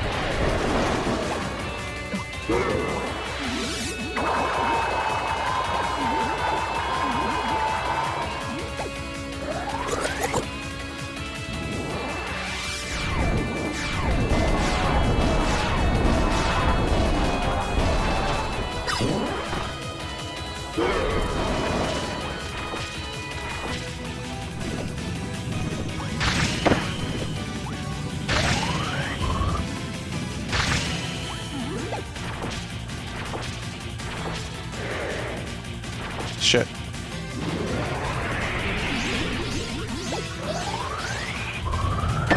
Damn it.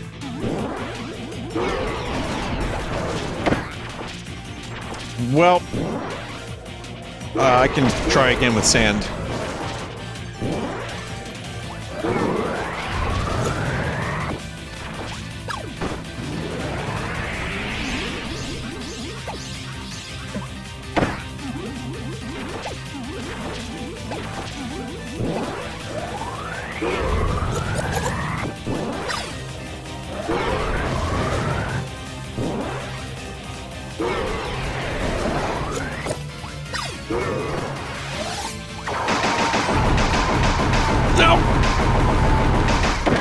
I was about to do it, chat. I was about to do it.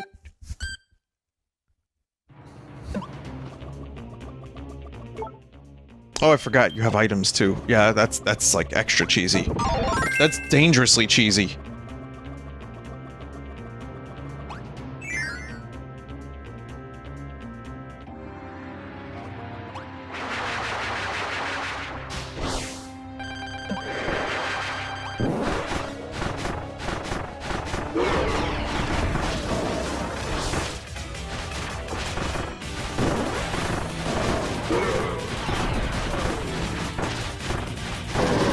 Okay, this ability is like broken for this.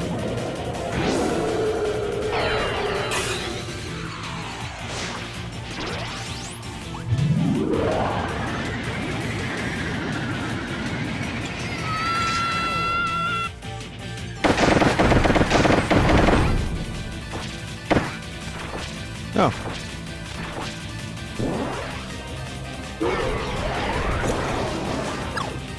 Oh.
I know I had healing.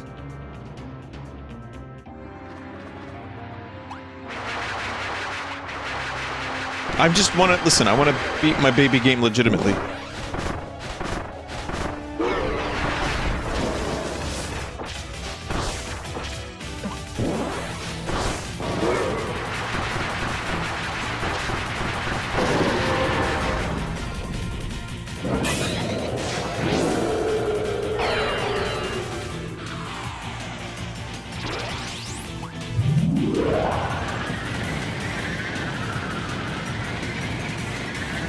Oh my god, I did it!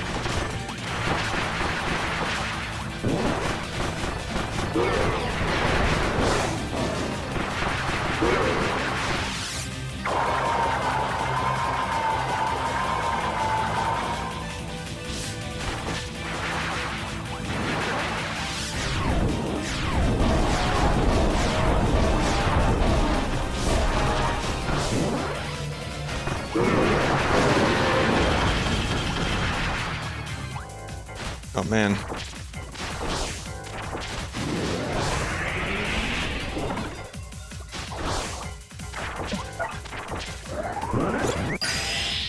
Monster flame. No, I want it to be legitimately with cheese sand. Chat.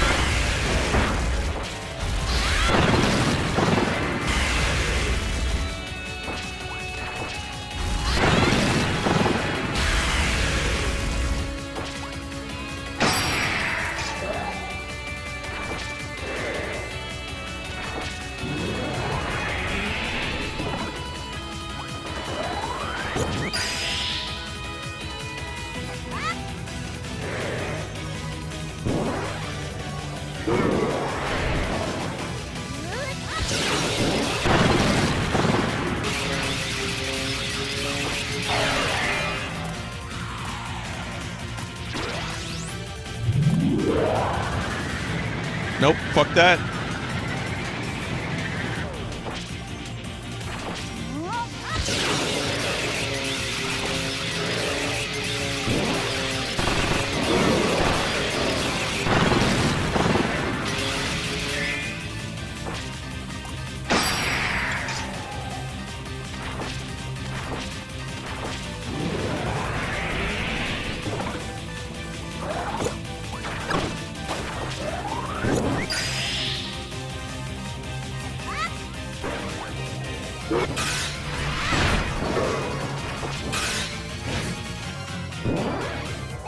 Come on, get over here.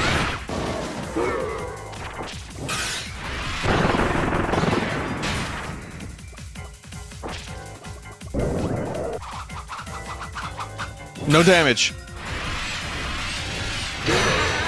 Give him the old Cleveland steamer.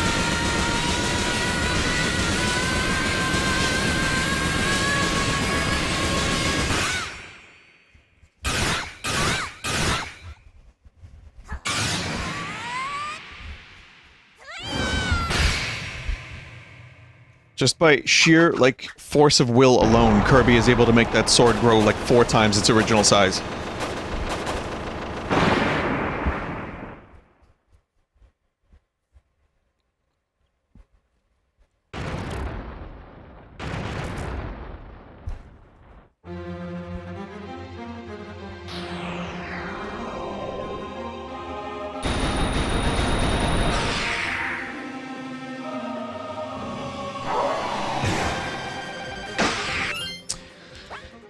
Magalore. Oh.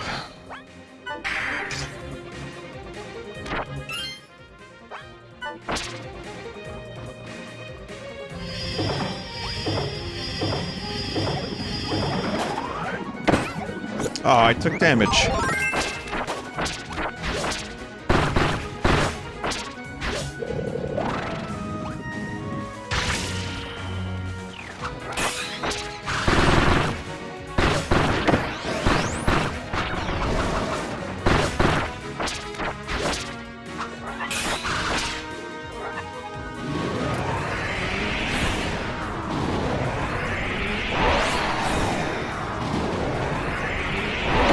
Dude.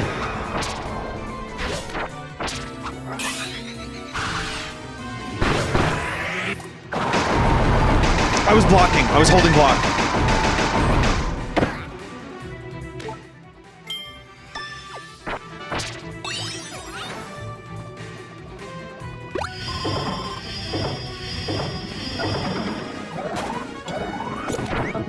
Guess we're doing sword again.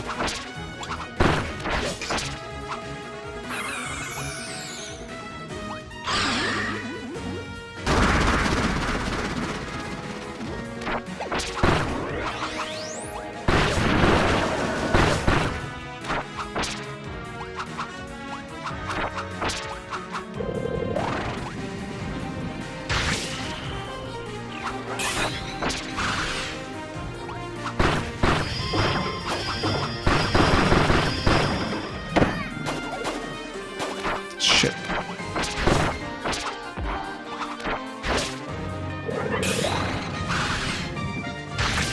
Whoa.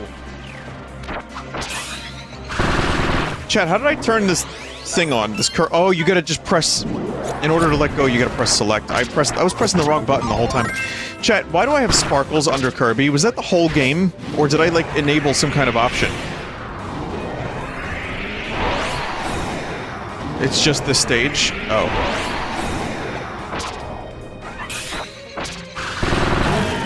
I guess visibility is down when you're killing God.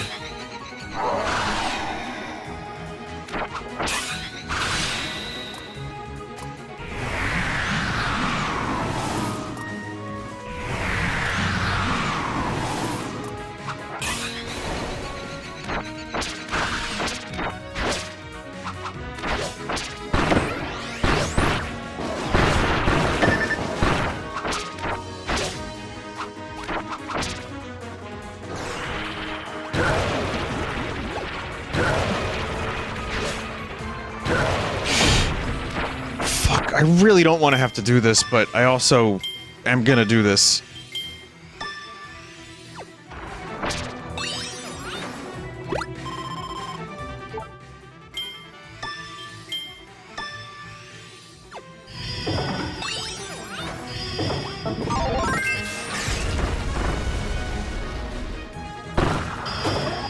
Oh.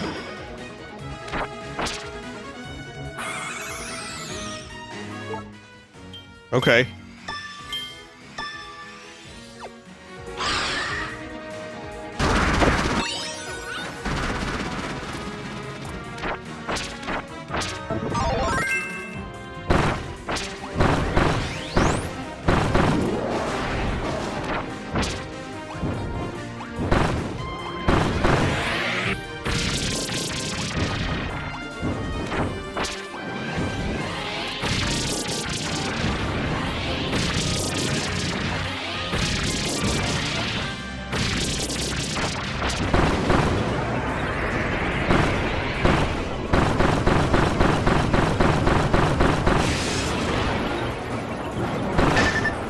No.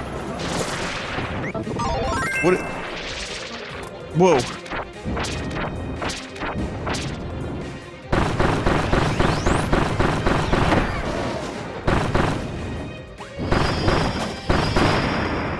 Hey, I only needed to use 2 healing items.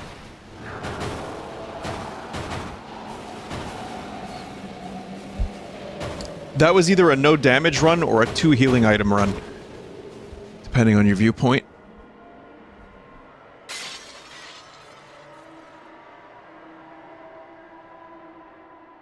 20 minutes on the dot, was it? Yeah, it was actually. That was exactly 20 minutes. That's the first time that's happened, chat.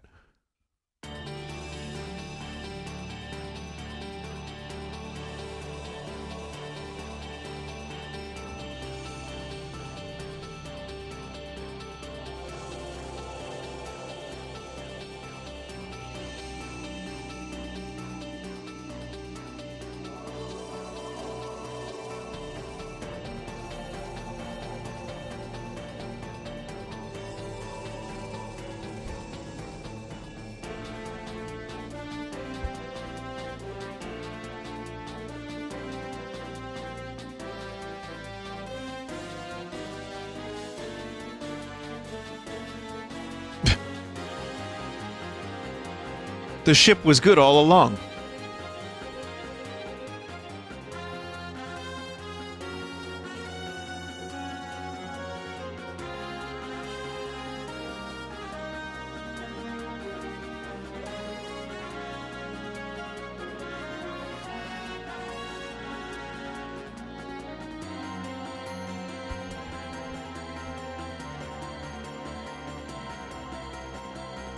You could probably do the entire Magalore edition in like a 2-hour stream. Cool.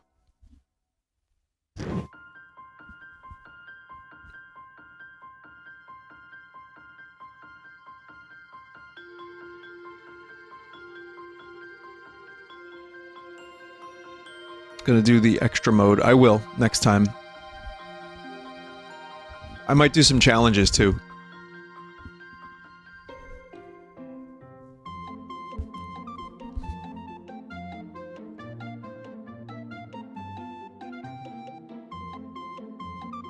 Do they ever explain why Meta Knight is Kirby's friend in this game? Like, maybe I just missed something?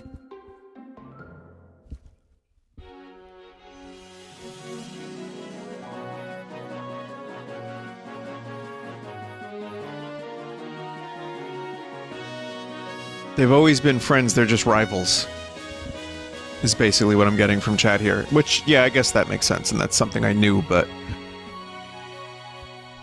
I mean, I fought this motherfucker thousands of times, it feels like.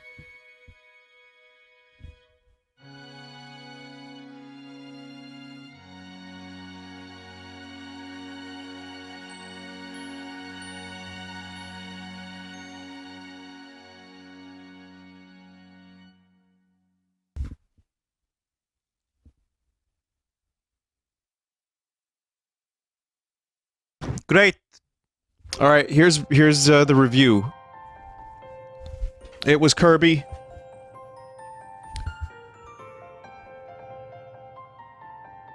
Thanks for watching.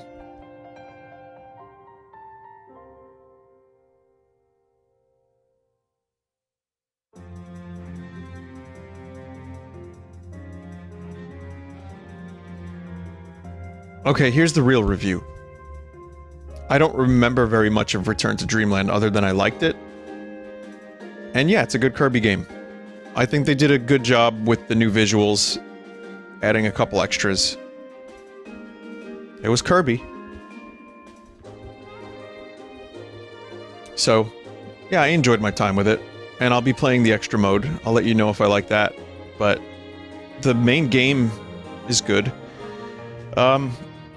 If I wasn't streaming this, I don't know if I would have double dipped and bought it. But because of the fact that people like and request Kirby games from me, I was like, yeah, well, yeah, I'm gonna play it. And I'm really happy I did, because these games are fun. And they make me happy on some level, so... Obviously, if you want the extra difficulty, you have to get to the end. Like, I had to use the 2 health potions. Otherwise, we would have been here another 10-20 minutes. And then there's the arena stuff, which is always very difficult. But Kirby games, you know what you're getting. You're gonna get some base level of quality. And... you know if you like them. And even though I do end up just talking a lot of shit, and, like, bullshitting and, you know, going into weird conversations while I play Kirby games... in some ways, it's because my brain is occupied in a good way, and I'm able to then chat. Because you don't, it's, you know, some of this is kind of low effort. You don't really have to think too much about, like, your every move. But it's nice to have that every now and then. I don't always want, like, a Dark Souls type game. I'm not great at video games.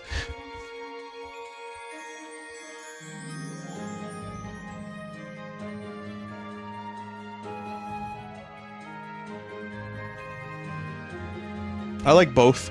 I like both types of games. I like lots of different types of games. I like chill games. I like games that are a little bit more involved. It just depends on what mood I'm in.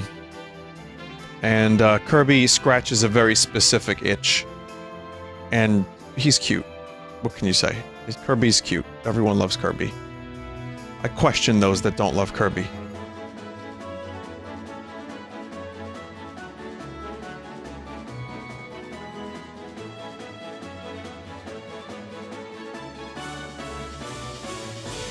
But he's so angry on the box art. Yeah. Well, only in America.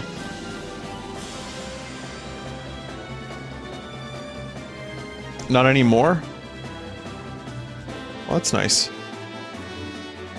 It's nice that Kirby has calmed down a bit.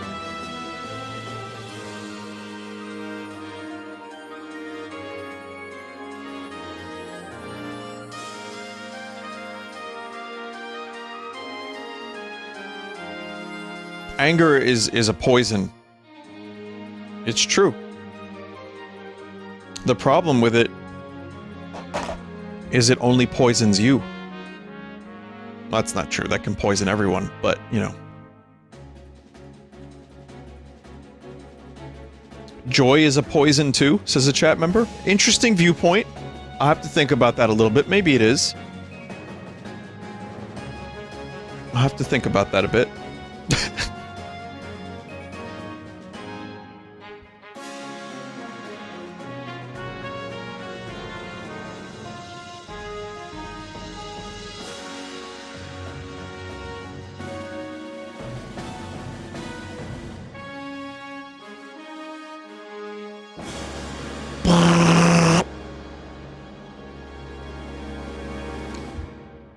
That was just a loud chord.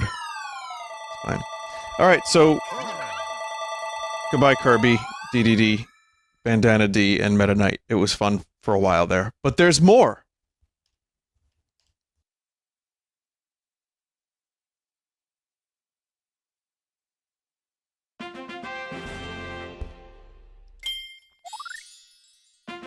Extra. The arena. Magalore epilogue. Okay, chat. Yeah, we've got some more Kirby to do. Kerbin. But hey, we'll do that next time. Thank you for watching, everybody. I'm gonna get going. I hope you had a good night. I appreciate you being here, as always. And,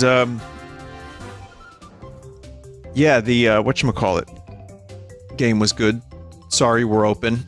I'll be playing more of that. I don't know when I'm gonna do Jungle Beat, but it'll happen, for sure. And, we'll continue Curb as the time comes. So, thank you all very much. Have a great night, have a good day, whatever it is for you. Even if it's not any of those things. Maybe you live in some kind of void. Whatever you do, hope it's alright. Just remember, though, joy is a poison, according to that chat member, so... That's pretty cool, I guess. Good night. See you next time.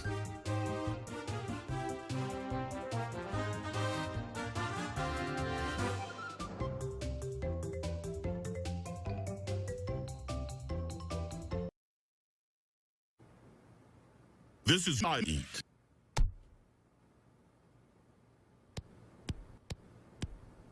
RP, I have to eat my meat.